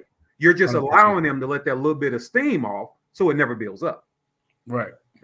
But actually, I think we both have had this example recently. When we were on the phone probably a week or so ago, and I just started venting about one of our mutual friends. And then after I was done, you literally was like, "You feel better now? Did you get that off your chest?" I was like, "You know what? I actually do." And then when you recently heard somebody tout a group of people as people paving the way in the Second Amendment community, you got mad about it. I was laughing about it because I was like, who values that opinion anyways? Right. So like, who cares exactly what you're saying? If you don't value the opinion, don't even give it a response. Like literally, you can laugh it off. Like, bro, who are you to say anybody is anything out here? Like, show me the resume first. But yeah, I 100% agree with that. And I definitely agree that is a resource and an outlet that every man, and more specifically every young man, needs, is someone who they can get that frustration out with and not necessarily and won't see some type of repercussion for just being frustrated. Like you said, because they haven't gone, or because they need somebody to hold them from doing the act, just like you were just saying. Mm-hmm. And yeah, if we can continue to build more, I guess, a unified front, like Maj was saying, of people willing to do the work, that's the best way to get it done. Yeah. And the people also have to understand this, and then I'll let you get on to the next part of this. People have to also understand this, and maybe this is for someone who is conflicted about how they help people in general. Could be through whatever particular thing in life or whatever. Understand this, especially if you're going to utilize social media as a tool. But even if not, but understand that this is true across all boards. If you are talking about helping people, your reward probably will not be extreme popularity. Yep. so you have to determine if you're really there for popularity or your purpose, right? Because decay and destruction is what's popular, right? You can see it in rap music, right? It's you do have your Drakes and your Kendricks and your J. Cole's, absolutely. So let's just say we have 10 popular rappers that don't rap more than 30% about death and destruction. How many popular rappers do we have that absolutely do make a certain level of success by talking about it, right? Yep. So you have to understand that there aren't going to be as many visual rewards. And I tell people all the time when they ask questions like, man, their personal opinion is that your content is dope, blah blah blah. It's like, I know you shadow ban because I follow you and then unfollow you. I'm like, okay, cool. That's a tool that can be used against you, absolutely. But outside of that, understand something. If I wanted to be virally popular, make no doubt about it, I've been viral a lot and I've been seen a lot. I'm on magazines and all that. But if I was just about the Instagram numbers or the YouTube numbers, then I wouldn't be talking about helping black men. I'll be talking about killing them. And I'll be popular in a matter of a couple of months, right? If I am talking about encouraging and empowering people, if I'm talking about unifying a country, if I wanted to be popular, more popular amongst the black community and certain sections of it, I would just talk and say how the white man's the devil. I wouldn't talk about historical facts, how unification can work while holding people accountable for their BS, while doing it all with the tough conversations to move us forward together, while still making no doubt about it that I love where I come from, right? But if I absolutely just wanted to be popular, I would just get on here and say white man bad. Yep. Viral in a couple of weeks. So you have to understand, if you're really trying to do work, if you're really trying to help people, if you're really trying to be powerful, no matter who you are or what you're trying to do, if you are trying to do it from a positive scope, you're facing the same challenges that young kid who's playing amateur sports now has trying to make it professional. Your reward should be in your purpose, not your popularity. And if it's meant for you to have both, it'll come naturally, but that is a slow grind. And just remember that. I agree. I was actually a question I was going to ask y'all is, that's crazy that you mentioned that, but that was a question I was going to ask is, during, your journey of putting in work in your community, what do you consider those trophies or championship type moments or moments of success? Because mine are always when I correct one of my boys, they come back and they tell me that they handled it the correct way, the way that we talked about. They saw, we spoke about it, we called the play, they saw the play, and they avoided the play. And I was like, that's it. That's all I need you to do is stop and think about what we've talked about. Or one that I'm sure we'll get long. I've gotten maybe 2 or 3. I'm sure you've got more than this. But when you get those graduation invitations or those wedding invitations or those first business opening invitations, like those are going to be our rewards when we start seeing our communities and the people that we've invested in start manifesting into the contributing members of society that we wanted them to be. So yeah, I think that's really the only, if any, of any kind, visual reward that we're gonna get. I would just I would tell people this, man. My reward is every single time I interact with somebody that tells me that I assisted in changing the course of their life, right? The message that I get when I stood on NRA TV, when everybody was scared to talk about mental health, and I stood up there and said, yeah, I tried to kill myself twice. What's up? Y'all want to talk about it? All right. And gave just a real story. Yep. The amount of young men from across this country at this point that DM me and talk to me and say, man, I can't respond to your content, but just, brother, keep putting it up, because I literally have a dozen or more people that wake up and view my content to start their day. Right? Like, these are DMs that I get regularly. If I can show you just these are just ones that I haven't had a chance to read yet. If you just look at the screen of unread DMs. Other camera. Right? Unread DMs. It scrolls on and on, right? The messages that I get in general, like, these are just endless. These are just people talking and chit-chatting with me all the time, and I don't get a chance to respond as much as I like to, and that's not even including emails. So my point of saying it is saying this: those real human interactions where I got a guy that's telling me that, you know what, man, you convinced me to be a better father, right? Because I don't let them get away with the excuse. Like, people don't understand. I put, you know, through mentoring, counseling, and helping, even in coordination with the NFL, I have placed over 100 fathers back into the lives of their kids. You want to talk about rewarding? When I'm standing there, and 3 weeks ago when we started this program, this brother is real combative, and then you walk through this journey with him and his child, and at the end of it, I got, you know, a 6'4", 230-pound grown man hugging me and crying and thanking me for pushing him to be in his child's life. Like, that's why I tell people there are social media influencers, and then there are influencers that happen to be on social media. That real work is where I get my reward. Now, I love all my internet banter and all my internet homies. I call my internet homies people I might not ever meet, right? They're my internet homies. But that real work, the messages I get from you know, the guys on Patreon and the guys that subscribe on IG that are telling me, man, I want to disagree with you so bad, and I do sometimes, but I'm also here for it because you bring education. I've had people like literally tell me that work with me now, tell me I hated you, but you stuck to it, and I become a better thinker and more of a critical thinker because I was able to tolerate your ass, right? So now I can think better. Like, those are the rewards for me. So I'm not tripping off, you know, too many other accolades besides when I'm looking people in a face. You know, the woman that can, when I spoke at the Capitol, the woman that is from rural Pennsylvania and hugs me and says, you know, I've never looked at the world through your eyes, and I'm sorry. I'm a rural white woman that grew up in the farm area, and to your point, just always thought people like you were wrong, and I never looked at the world through your viewpoint. And thank you for delivering that message with education, intensity, and love, and stands there and waited 90 minutes in a line to talk to me. Right? That's that work. That's that realness. So that's my reward, man. Interacting with the people, and when they give feedback saying, thank you for what you did, even if I hated you through the process, because now you've changed the course of my life. That's why I tell people sometimes I cannot crank out the amount of content that you want because I'm actually in people's face, right? I'm actually, and there has been lately over the last 6 or 7 months, I've been trying to, you know, reinvent myself and pour back into me and get some stuff with me straight.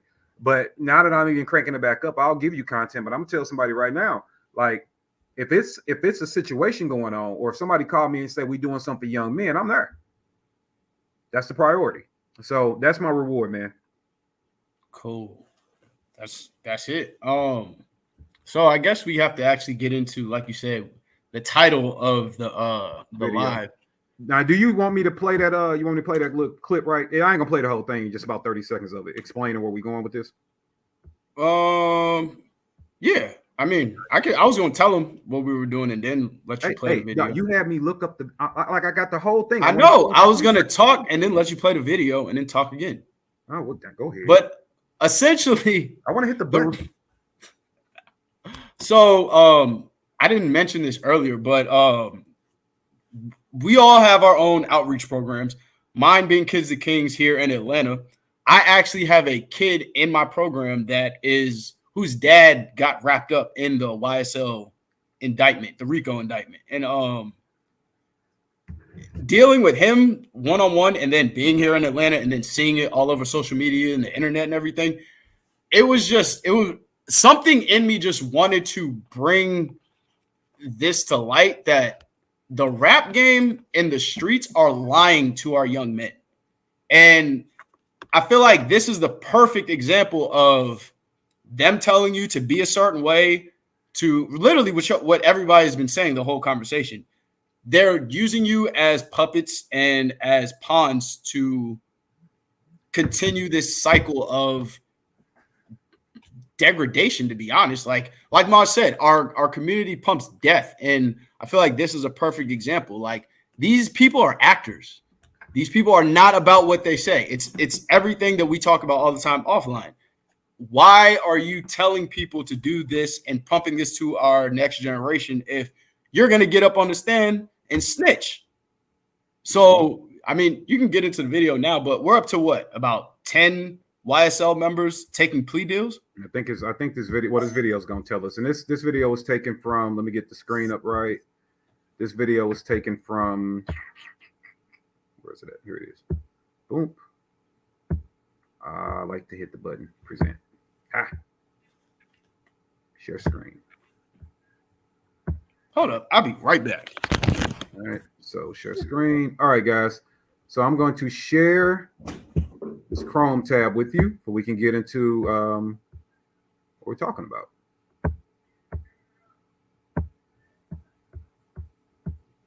Here it is.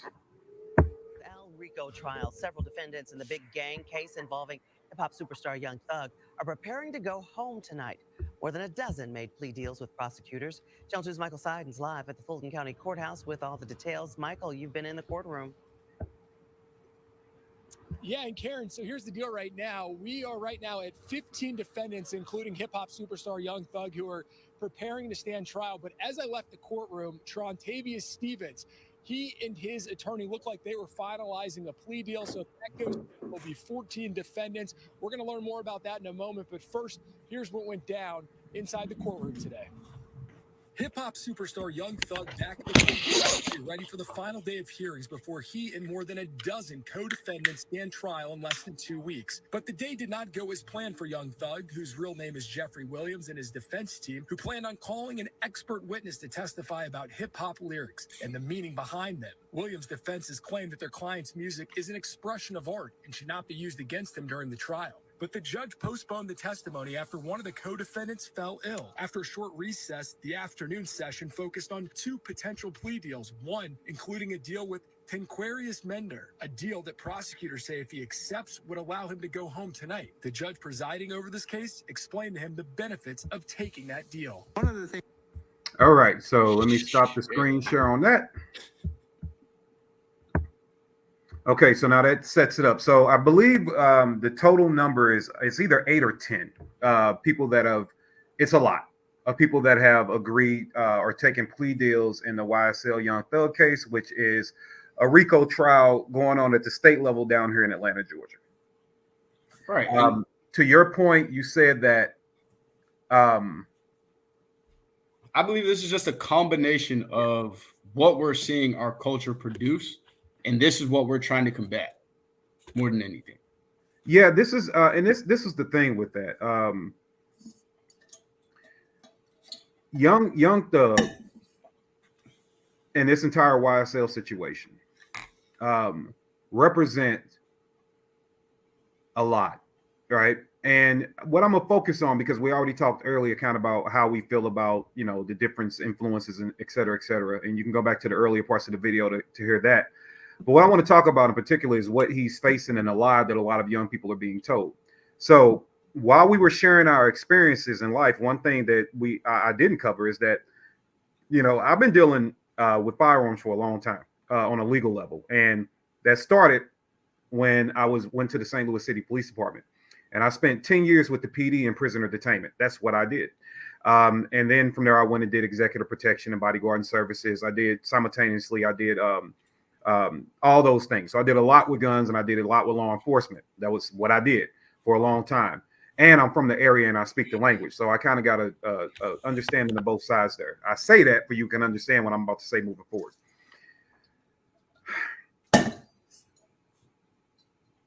When Atlanta rap did one thing that I think was great for the culture, they made it trap music. Called it a trap. That's exactly what it is. It's a trap.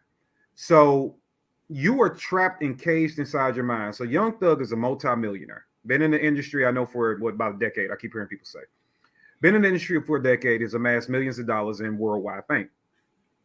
But yet, he's mentally trapped where he's still operating like a street guy that has to do what he has to do in order to make it inside of his mind.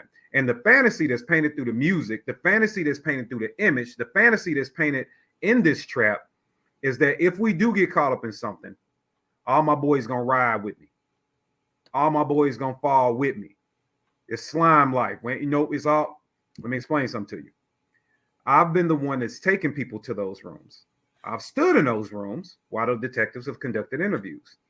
I have also gotten people off the back of paddy wagons that were snitching to me before I can even get them to a fountain to get water. Hey, dog, look, I'm telling you, no, it was Larry. He over there in the blue pants, red shoes. It was him. When you look at my paperwork, hey, man, matter of fact, can you call that detective that got me? I mean, we ain't even got 7 feet outside the paddy wagon yet. They are selling you through the music an image that doesn't exist. It's not real, right? And so then you have people that have what we call anchored bias. So even when you are seeing all these things play out in the courtroom, which by the way, I've transferred people to those courtrooms, and I'm here to tell y'all, first of all, let me back up. First of all, it is a trap. Second of all, you watching the trap live. You are literally watching these dudes in a trap get caught up. You're watching it. Third of all, you can never be gangsta enough. You can never amass an unquestionable level of gangsterism, because every time something new happened, you have to execute on that thing like a gangster in order to prove you still gangster. You could have killed 15 people. If you don't kill number 16, you ain't gangster. It disqualifies everything else you've done in your life, right? Because it's a falsehood. It doesn't exist. And when these young boys believe that when they get caught up, that prison's great, you know what I'm saying? Like, I'm a live a life. I'm going to come out. The hood going to love me. I'm going to be a hood legend. You're not, bro. And I'm going to tell you right now, them phone calls stop. People don't come up and see you. I can tell you right now, one of your homeboys is probably smashing your chick, right? I've seen it a few times where a dude get a bid for I know this one guy. What did he get? I think he got 8 or 9 years. He got 8 or 9 years. The woman was coming up there once a week to check on him. When she got his sentence, she moved his best friend in the same day. Same day. And bold enough to tell us. And you know how I know she moved his best friend in the same day? His best friend was in for a much smaller charge. She came in. I handled the bond paperwork. And she just talking. She was like, anybody finna wait on him? I'm getting him out. And just told me the story. She just told me. Okay, so you think you're being sold this lifestyle, bro, that doesn't exist. And I cannot tell you how many of these grown, tough gangsters, dreads, goals, lifestyle, nice car, so and so. And when they get faced with that real time and they get in front of somebody like me, I'm fighting with them because I got to strip a grown man out his clothes to put him on suicide watch. I'm telling you real stories. You know, the dude that's on the street and you think he got everything together, you want to be just like him, whether he the rapper or just the dude that the rappers are rapping about that really do it. Once he get his tough ass to me, he ain't so tough. You know how many gangsters I done seen cry, and I don't mean cry like they just emotional. I'm talking about cry because they realize everything they've been doing don't amount to nothing right now in this moment. How many of them told me, man, just take me out? You know how many of these guys have tried to get into physical confrontations with me because I had a reputation?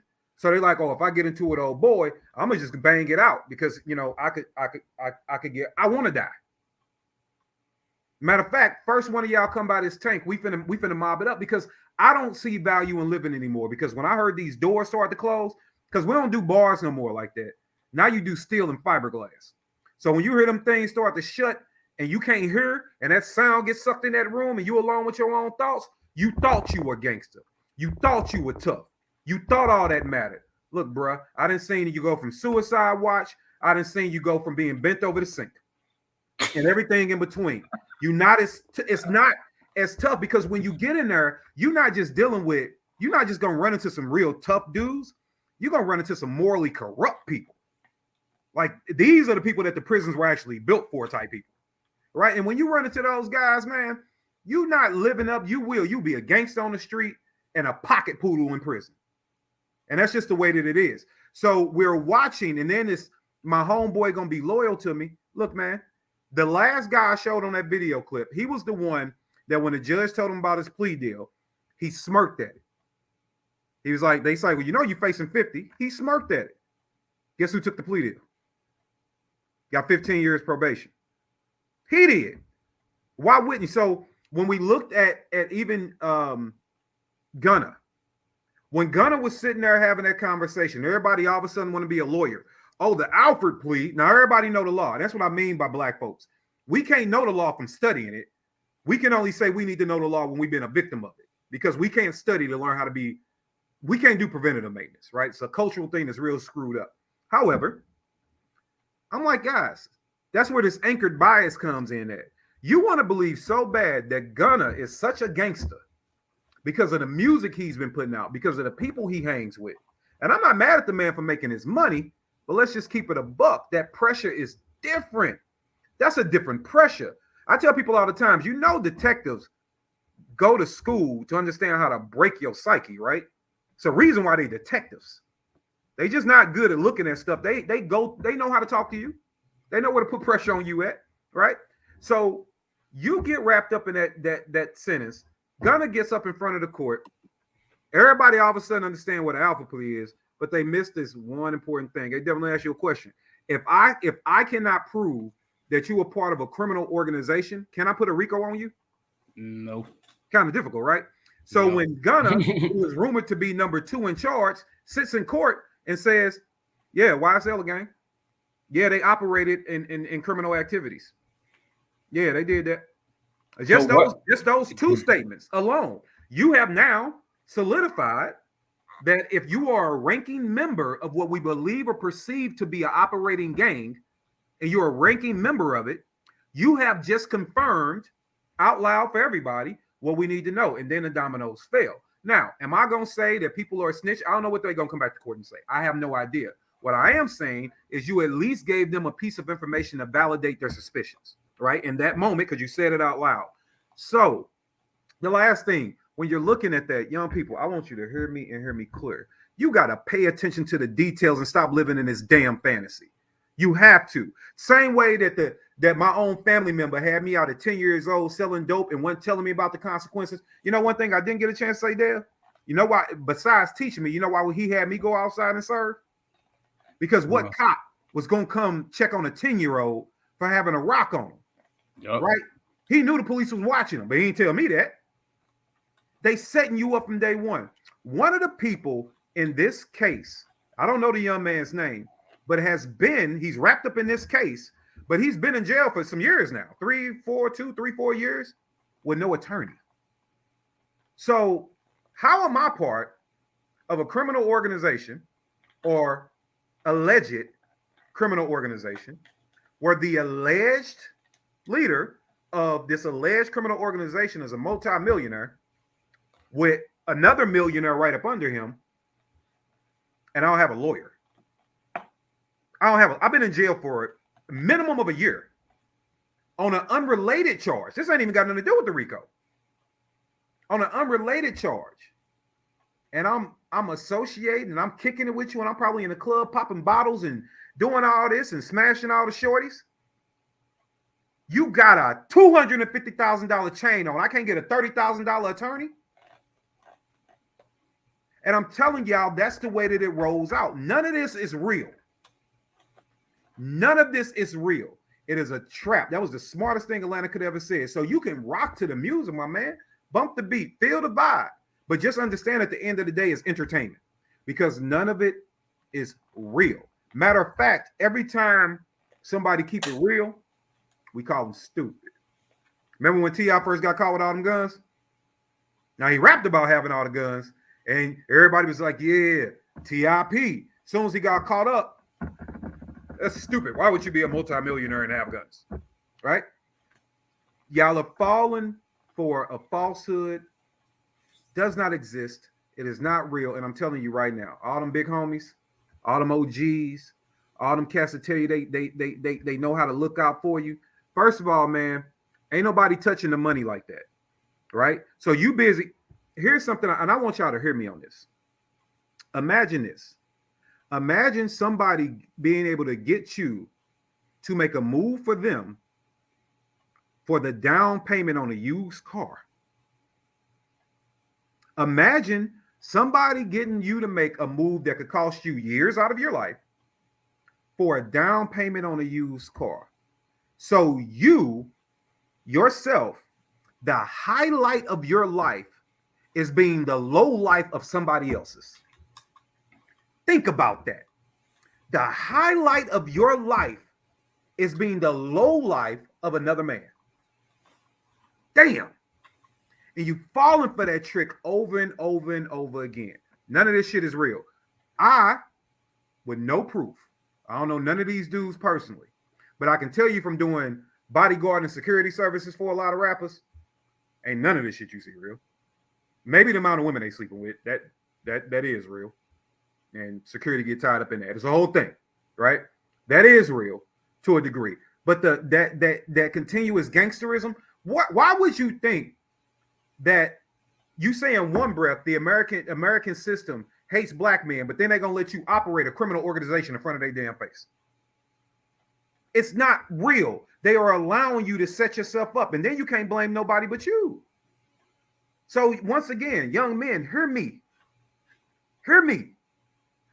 The highlight of your life is being the low life of another man. That is not the way you should be operating. Your value is way higher than that. So when I'm looking at this case and I'm keeping up with all the clips and all this and that, and I watched a few days of it before I got to trial. I know it's going to trial. I think they're doing jury selection right now.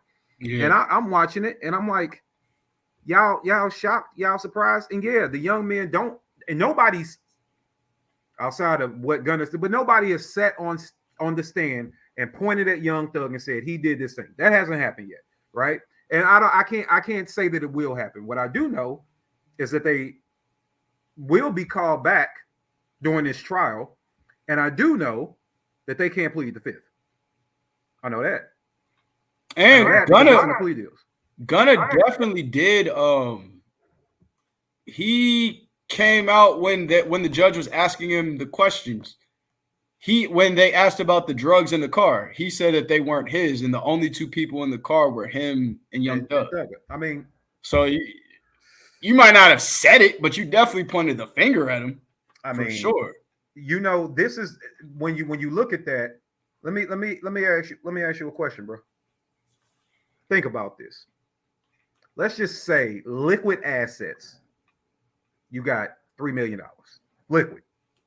I mean, so liquid capital. I'm sorry, not liquid assets. You got liquid capital of $3 million plus all the assets you have around you, right? Mm-hmm. Manageable debt, things like that. You got you 28, 29 years old. You got a bad shorty on your side. Your mama living good. Your cousin them living good. You got a couple of your homeboys jobs, took them off the hood, got them gainfully employed. They with you every day. You hanging out with superstars. You living a life. And you a good person on the inside, right? So you are actually proud of yourself to being able to feed and change the quality of lives of people around you, and you living it up. Life is wonderful. Because I watched Gunna say, I got some hell of a friends because my friends send me private jets to pick me up. I watched him on, I forget what show it was. It might have been that sports show. I don't know. It'll come to me, but I watched him say it. And I'm like, that's cool. That's cool. Now imagine all that. And then I get you in that courtroom and I say, hey, it was only you and somebody else in that room, in that car. Whose was it? Oh, shit. You start your mind. You start thinking about everything you're about to lose. Everything. Immediately. Boom. Boom. No, that ain't mine. That wasn't mine. That ain't one mine. And this is somebody that's not even facing as serious of charges as some of the other people that are on that indictment. Right? So, but you cannot, that's hard to believe that you're going to give that up. Most people, if they are being honest with themselves, would not spend 1 day in jail. Forget prison. They wouldn't spend 1 day in jail for something they didn't do if they know who to point the finger at. They're not going to do it. They're not going to do it. And you know what? Realistically, ain't nobody fault but the people involved, because you know, come on, man. You don't have to be from the streets. You just got to have lived life experience. Come on, man. You can view somebody and tell, no, you ain't about that. I'm not even going to put you in that situation. Facts. That's a fact, bro. The first time I had to take a charge, and fight it in court. I took the charge because I knew for a fact the other person that would have got charged, everybody was going down. And I had a resource to get out of it. And I knew he did too. But when he got to that interrogation room, he was not going to hold his water. So, yes, that is 100%. And that also taught me at the same time, I would never take a charge for somebody else again. So I need to exit this lifestyle. It wasn't a matter of I'm going to stay in it and I'm never doing that again. It was like, nah, like I'm good. This type of shit, plus the paranoia that comes with the game, it's nonsense. And there's so much more time and money to be made and taken advantage of elsewhere. Like I always say this. If someone would have taught me and my homies about vending machine businesses when we were 16 to 18, I promise you none of us would have been selling drugs. We would have had the corners popping with vending machines because all we needed was the resource and the opportunity to make the money that we didn't. And yeah, this whole culture of people in the higher positions taking the deals or working with the police, that's another fallacy that needs to be addressed, I guess, is that you mentioned it, but Gunna was literally secondhand to Young Thug. I don't care who or how deep you are in it. The second hand should never be the one telling on the other guy. Like, that's insane to me. And I remember one time in the streets when we figured out one of the local plugs, he was working with the police. And I was like, damn, it made sense. It made sense why he would let his house just be as wild as possible because he wasn't facing the repercussions. But while he was working with the police, he was feeding the police smaller people than him so that he could continue to do what he did. So there is no street code. There is no G code. All of that shit is a lie. And it's a fallacy and it needs to be debunked and dispelled. And we need to rid it of our communities. I really don't have much else other than the parents. Focus on your child and what's influencing them. Men and boys as much as women and young girls, because this culture is starting to be cancerous amongst everybody. And the boys specifically, they need somebody that's going to show them, like we talked about earlier, the nepotism and give them a chance to learn something the correct way. You already know I'm doing what I do with Kids of Kings. You're doing what you do with Aiming for the Truth. I don't really have much else. We can start to get up out of here if you want. Yeah, we can. But I appreciate everybody's been rocking. We've been on here for 2 hours and 15 minutes. So Yes, we'll sir. definitely be out here before the 2.5 hour mark. I would just like to say this too, in case there's for perspective for many people, but definitely for an educational moment for a lot of young folks, man. Hey man, look, but let me move for a second. You see these things? It'd probably be easier for me to move this way. I'm moving the wrong way. This thing is counterintuitive, right? Now, most of the rapping be like, yo, I got that thing on me. I'm doing this and doing that. Cool. Sounds good. I bumped some of it, you know. Well, specifically, they talk about the sticks now. Yeah. Oh, yeah, the sticks. Ooh. That's So what they yeah, call I them? get it. I get it. I got everything that they rap about, young men. Like I told one of my young guys who asked me once, will you take me to the range? He was interested in guns. And I told him, I said, well, it depends on how you make it through this process we're going through. And I was like, first thing you got to do is not touch any gun on this block. And that's a couple of OGs standing there. And I tease it on my Instagram. Like I am one person that you will see at a trap house. I just don't show you the address of what street I'm on. I have done it. Right. And I'm standing out there having a conversation like, look, man, don't touch no gun they got on the street. And this cat standing around there was like, you know, because I promise you, whatever they got ain't like what I got. Promise you. So if you want to shoot mine, you got to stay out of trouble, right? I use it as a tool. But another thing that it shows you that it's a falsehood is, young men, I want you to understand this. When somebody is preaching and teaching through music or just through a old head on the street and telling you they run the block, this they block. Hey, I wish somebody would, because this our block. Okay. That whole mentality. I want to point out two things to you. One, do they hold the deeds to the majority of the homes or real estate in that area? So these same people that's trying to convince you that the man is holding them back and the man is the reason why you ain't making it, then they rely solely on that excuse, are the same people that are killing other black people over the man's property and his belongings and what he owns. They're just claiming stake. That's it. They don't really have nothing in it. All right. 2, think about it like this. How are you the man? And it's your block. But as soon as the police hit the corner and you got a gun on you, you got to run. But you look at that as gangster. So the gangster with the strap got to run.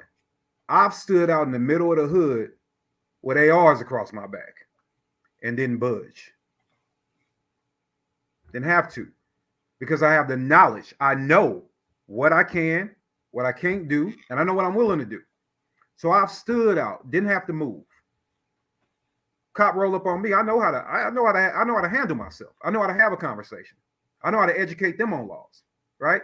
Despite my history, I know my now, right? So who from those 2 points, who's really the gangster? The dude that can buy the house on the block and go to the city council meeting and have a say-so about other business developments in the area?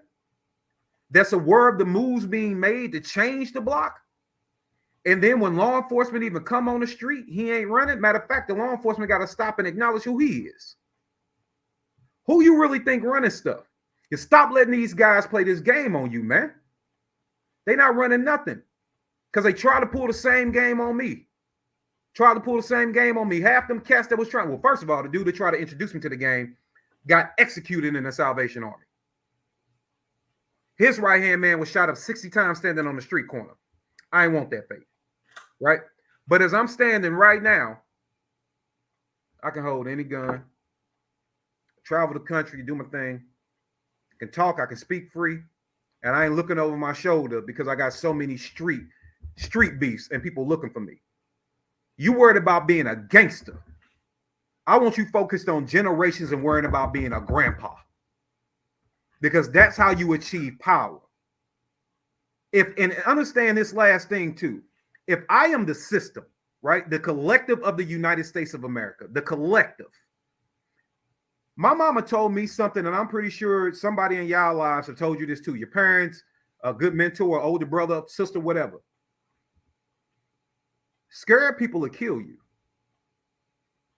If somebody is, that's why I say I don't want nobody being scared of me. People that are scared of you will kill you. So when you are getting up and you trying to portray an image that you believe is intimidating people, to some point it might be working.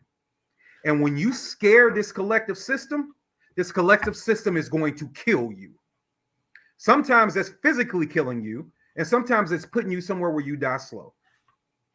And other times that can be putting you inside of a prison that where you think you living free, but that prison of not being able to get financial compensation for your labor because you have a felonious record, that lack of education and educational opportunities, that keeping you in this downward cycle, while at the same time paying your women not to allow you in the house to rebuild your family.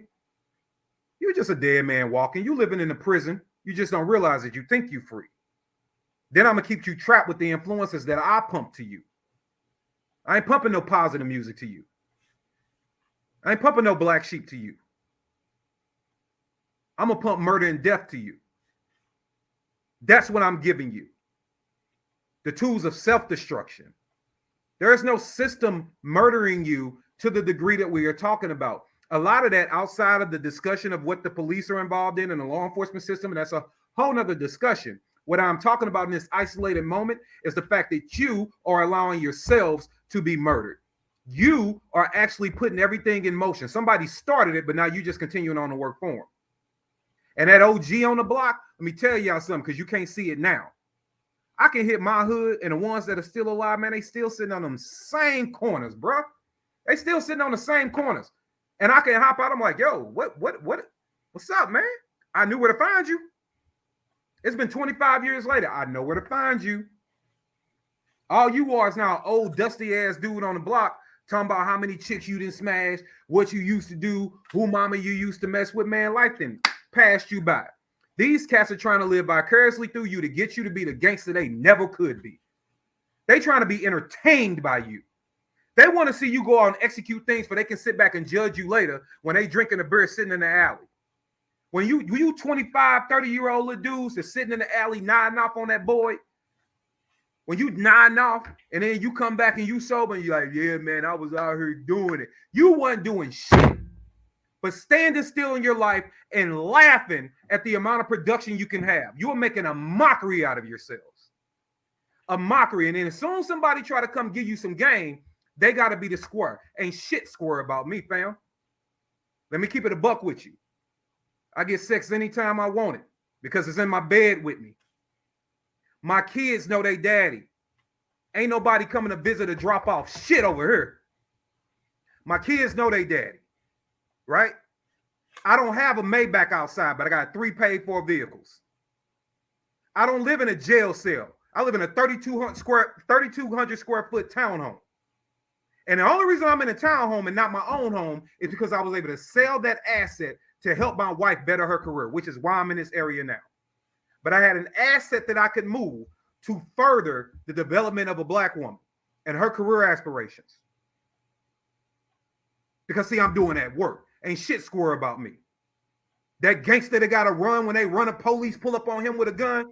I'm the same dude that's standing on Capitol Hill and tell the police they need to chill out. Matter of fact, I'm the dude, one of the dudes that's checking their bosses. But you want to call us square. But they got to promote that to you because they're keeping you locked in that damn trap. I could be just as violent as anybody if I chose to. But once you understand where you come from, and really once you understand where you can go, you don't want that bullshit no more. You want improvement. You need somebody around you that's going to encourage you. I will tell Devin in a heartbeat when he fucking up. You want somebody around you that's going to check you. You want somebody around you that's going to push you. And you want somebody that don't want you to repeat what they did and not just in saying it, but young man, let's change your scope because what you are capable of doing is so great. I don't want you in this trap. I want you free from it because I want you floating and living your life. Ain't nothing wrong with you having a decent command of the English language. Stop telling people they talk like white boys. Because what you are telling a black man when he has a decent command of the English language that he talks about like a white boy, you are giving the ownership of intelligence to white people. And then you get mad at them when they call you a dumb nigga. Stop falling for them OGs on the block. When you listen to rap, listen to it with a filter. I said that earlier. It's entertainment, bro. It's no different than watching a movie where 17,000 people got shot and killed with all these fake, horrible gun scenes. But where 17,000 people get killed, that don't mean you're going to go outside and shoot up the parking lot. It's entertainment. You need the Tarantino movie. Music, as powerful as it is, as pure entertainment. That's why I can listen to anything, because it's just entertainment. When I want to be educated, I go to educational sources that I also vet. When I want to be educated on something. So all that to be said, believe in yourself. Get around people that believe in you. Challenge your environment. Devin brought up the story earlier about the 12-year-old boys banging it out with each other. The part of that story that wasn't mentioned, that I'll say now, that's why I'm not going to mention the child's name, is that the own child's mother is so inflicted with this generational bullshit that she actually asked people to wear the gang colors to his funeral. Can you imagine that? Can you imagine your 12-year-old cousin being killed and their parents say, yo, I want y'all to come to the funeral, and when you come, make sure you wear the set colors? Are you? But so young, if a young man's mother can be that mind warped, imagine what the OGs on the block are doing to him. Where's she getting that mindset from? The block. Exactly. And it doesn't mean that the hood is bad. Let me tell you something, man. There's so much beauty and love and family and enrichment and encouragement in the hood. It's so much of it. It's a neighborhood. And because we put a spin on everything, we call it the hood. But everything about the hood ain't bad, but it's what you're taking out of that. And I'm not saying that you need to run from it, but you need to not be trapped in the mentality of it.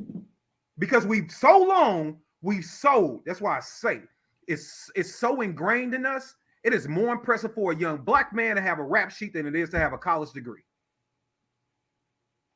It's more ingrained. It's more ingrained. That is a cultural thing. That is a cultural thing. So much so when you're a young black man with intelligence, damn near the women don't want to mess with you because they didn't feel like you can protect them. They think they got to go to the dude that go to jail all the time to feel like you. I can't look. I used to tell people all the time, all them tough dudes coming to jail all the time with goals in their mouth talking shit. They know I was from the block. I'm like, look, dog, I promise you, I will knock your teeth out and pawn them. Image don't make you tough. But that's what we've been taught. So young men, in conclusion, I'm telling you, you need to calm yourself. You need to sit still. You need to get some education around you for somebody that wants better for you. For somebody that wants better for you on the block, man. If you want to listen to something that a rapper put out, listen to Rick Ross. Listen to Slim Thug when they're talking about how they invest their money. What they went to go do. Slim Thug was the first one I heard say he literally like bought a block, I believe. Right? Like, listen to that. Because that's where the game is at. Everything else is entertainment. It's just entertainment. So buy it, enjoy it. It's entertainment, though. If YSL, Young Thug, and all these people taking plea deals ain't taught you nothing else, man, in real time with one of your generational rap stars, you are seeing the fact that this is all a falsehood. Go out and live your life, man. Ain't nothing wrong with you getting you a nice little woman. Or if you want to be single and be a playboy, that too, man. But ain't nothing wrong with you going to get you a nice place to live, getting you a nice asset, learning more about what money is, investing in your moral spirit too. Stop worrying about what's in your pocket all the time, man. Worry about what's in your heart sometimes. Your heart and your mind. Find people around you that compliment that and want to push you to do better. And instead of bitching about the system, figure out ways to defeat it. Because your brawn and your gangsterism ain't always going to defeat the system. This intellect will. Reading books will. That will help you defeat the system. That's going to help you accomplish. Not this bullshit you being taught in music. All right? So take the game where the game is given. But in other situations, man, filter it as entertainment and get your ass out there and make some of yourself, man. Surround yourself with people that want better for you, that's going to challenge you to be better. So you can look in another 15, 20 years, you can look at yourself on God level. Like, look at the amount of love and growth I have put out into the world. Instead of being another fool that's just about death and destruction. Picking up these damn guns, the first thing you think about doing is killing somebody black instead of fostering the protection of the black community. You ought to be ashamed of your fucking self. But you need to get around people that's going to tell you that and tell you that with love. One of the things that I love the most, that man Wallow, $1 million worth of game, when I say that dude get a lot of my respect, he been there. Dude did 25 years in prison, 5 in juvenile, 20 in the pen. And he was sitting down talking to Young Thug about this. Said, man, I ain't scared of you young dudes because I'm not coming from a place of hatefulness towards you. I'm trying to give you some game. And that wasn't adhered to. So for everybody listening to the sound of my voice, this is your second chance. You better take that shit, man. Go out, make something of yourself, be somebody. Detach from all this extra bullshit and see what you can do to pour into yourself and complement your life with people that want better for you. Period. And if you need help with that, if you see it on this YouTube channel, wherever it is, it's The Real NOC on all social media platforms. And you can email me. You need to holler at somebody, email info@nootherchoice.com or DM me. I don't put nobody confidential stuff out there. You holler at me, man, because y'all need some real talk and some real conversation. Real shit. I'm sorry. I got excited. Nah, we could elaborate if we want, but I feel like that's the perfect way to end it. Yeah, but follow us. I gotta hit the end button, so you tell people how to follow you, and then I'll go last. Okay. All platforms, Trenchwork Chronicles on Instagram. Make sure you follow Kids to Kings. Support our outreach. Support our outreach program. Am I missing anything? Subscribe on here, Trenchwork Chronicles, and yeah, get my followers up to 5,000 before Shot Show.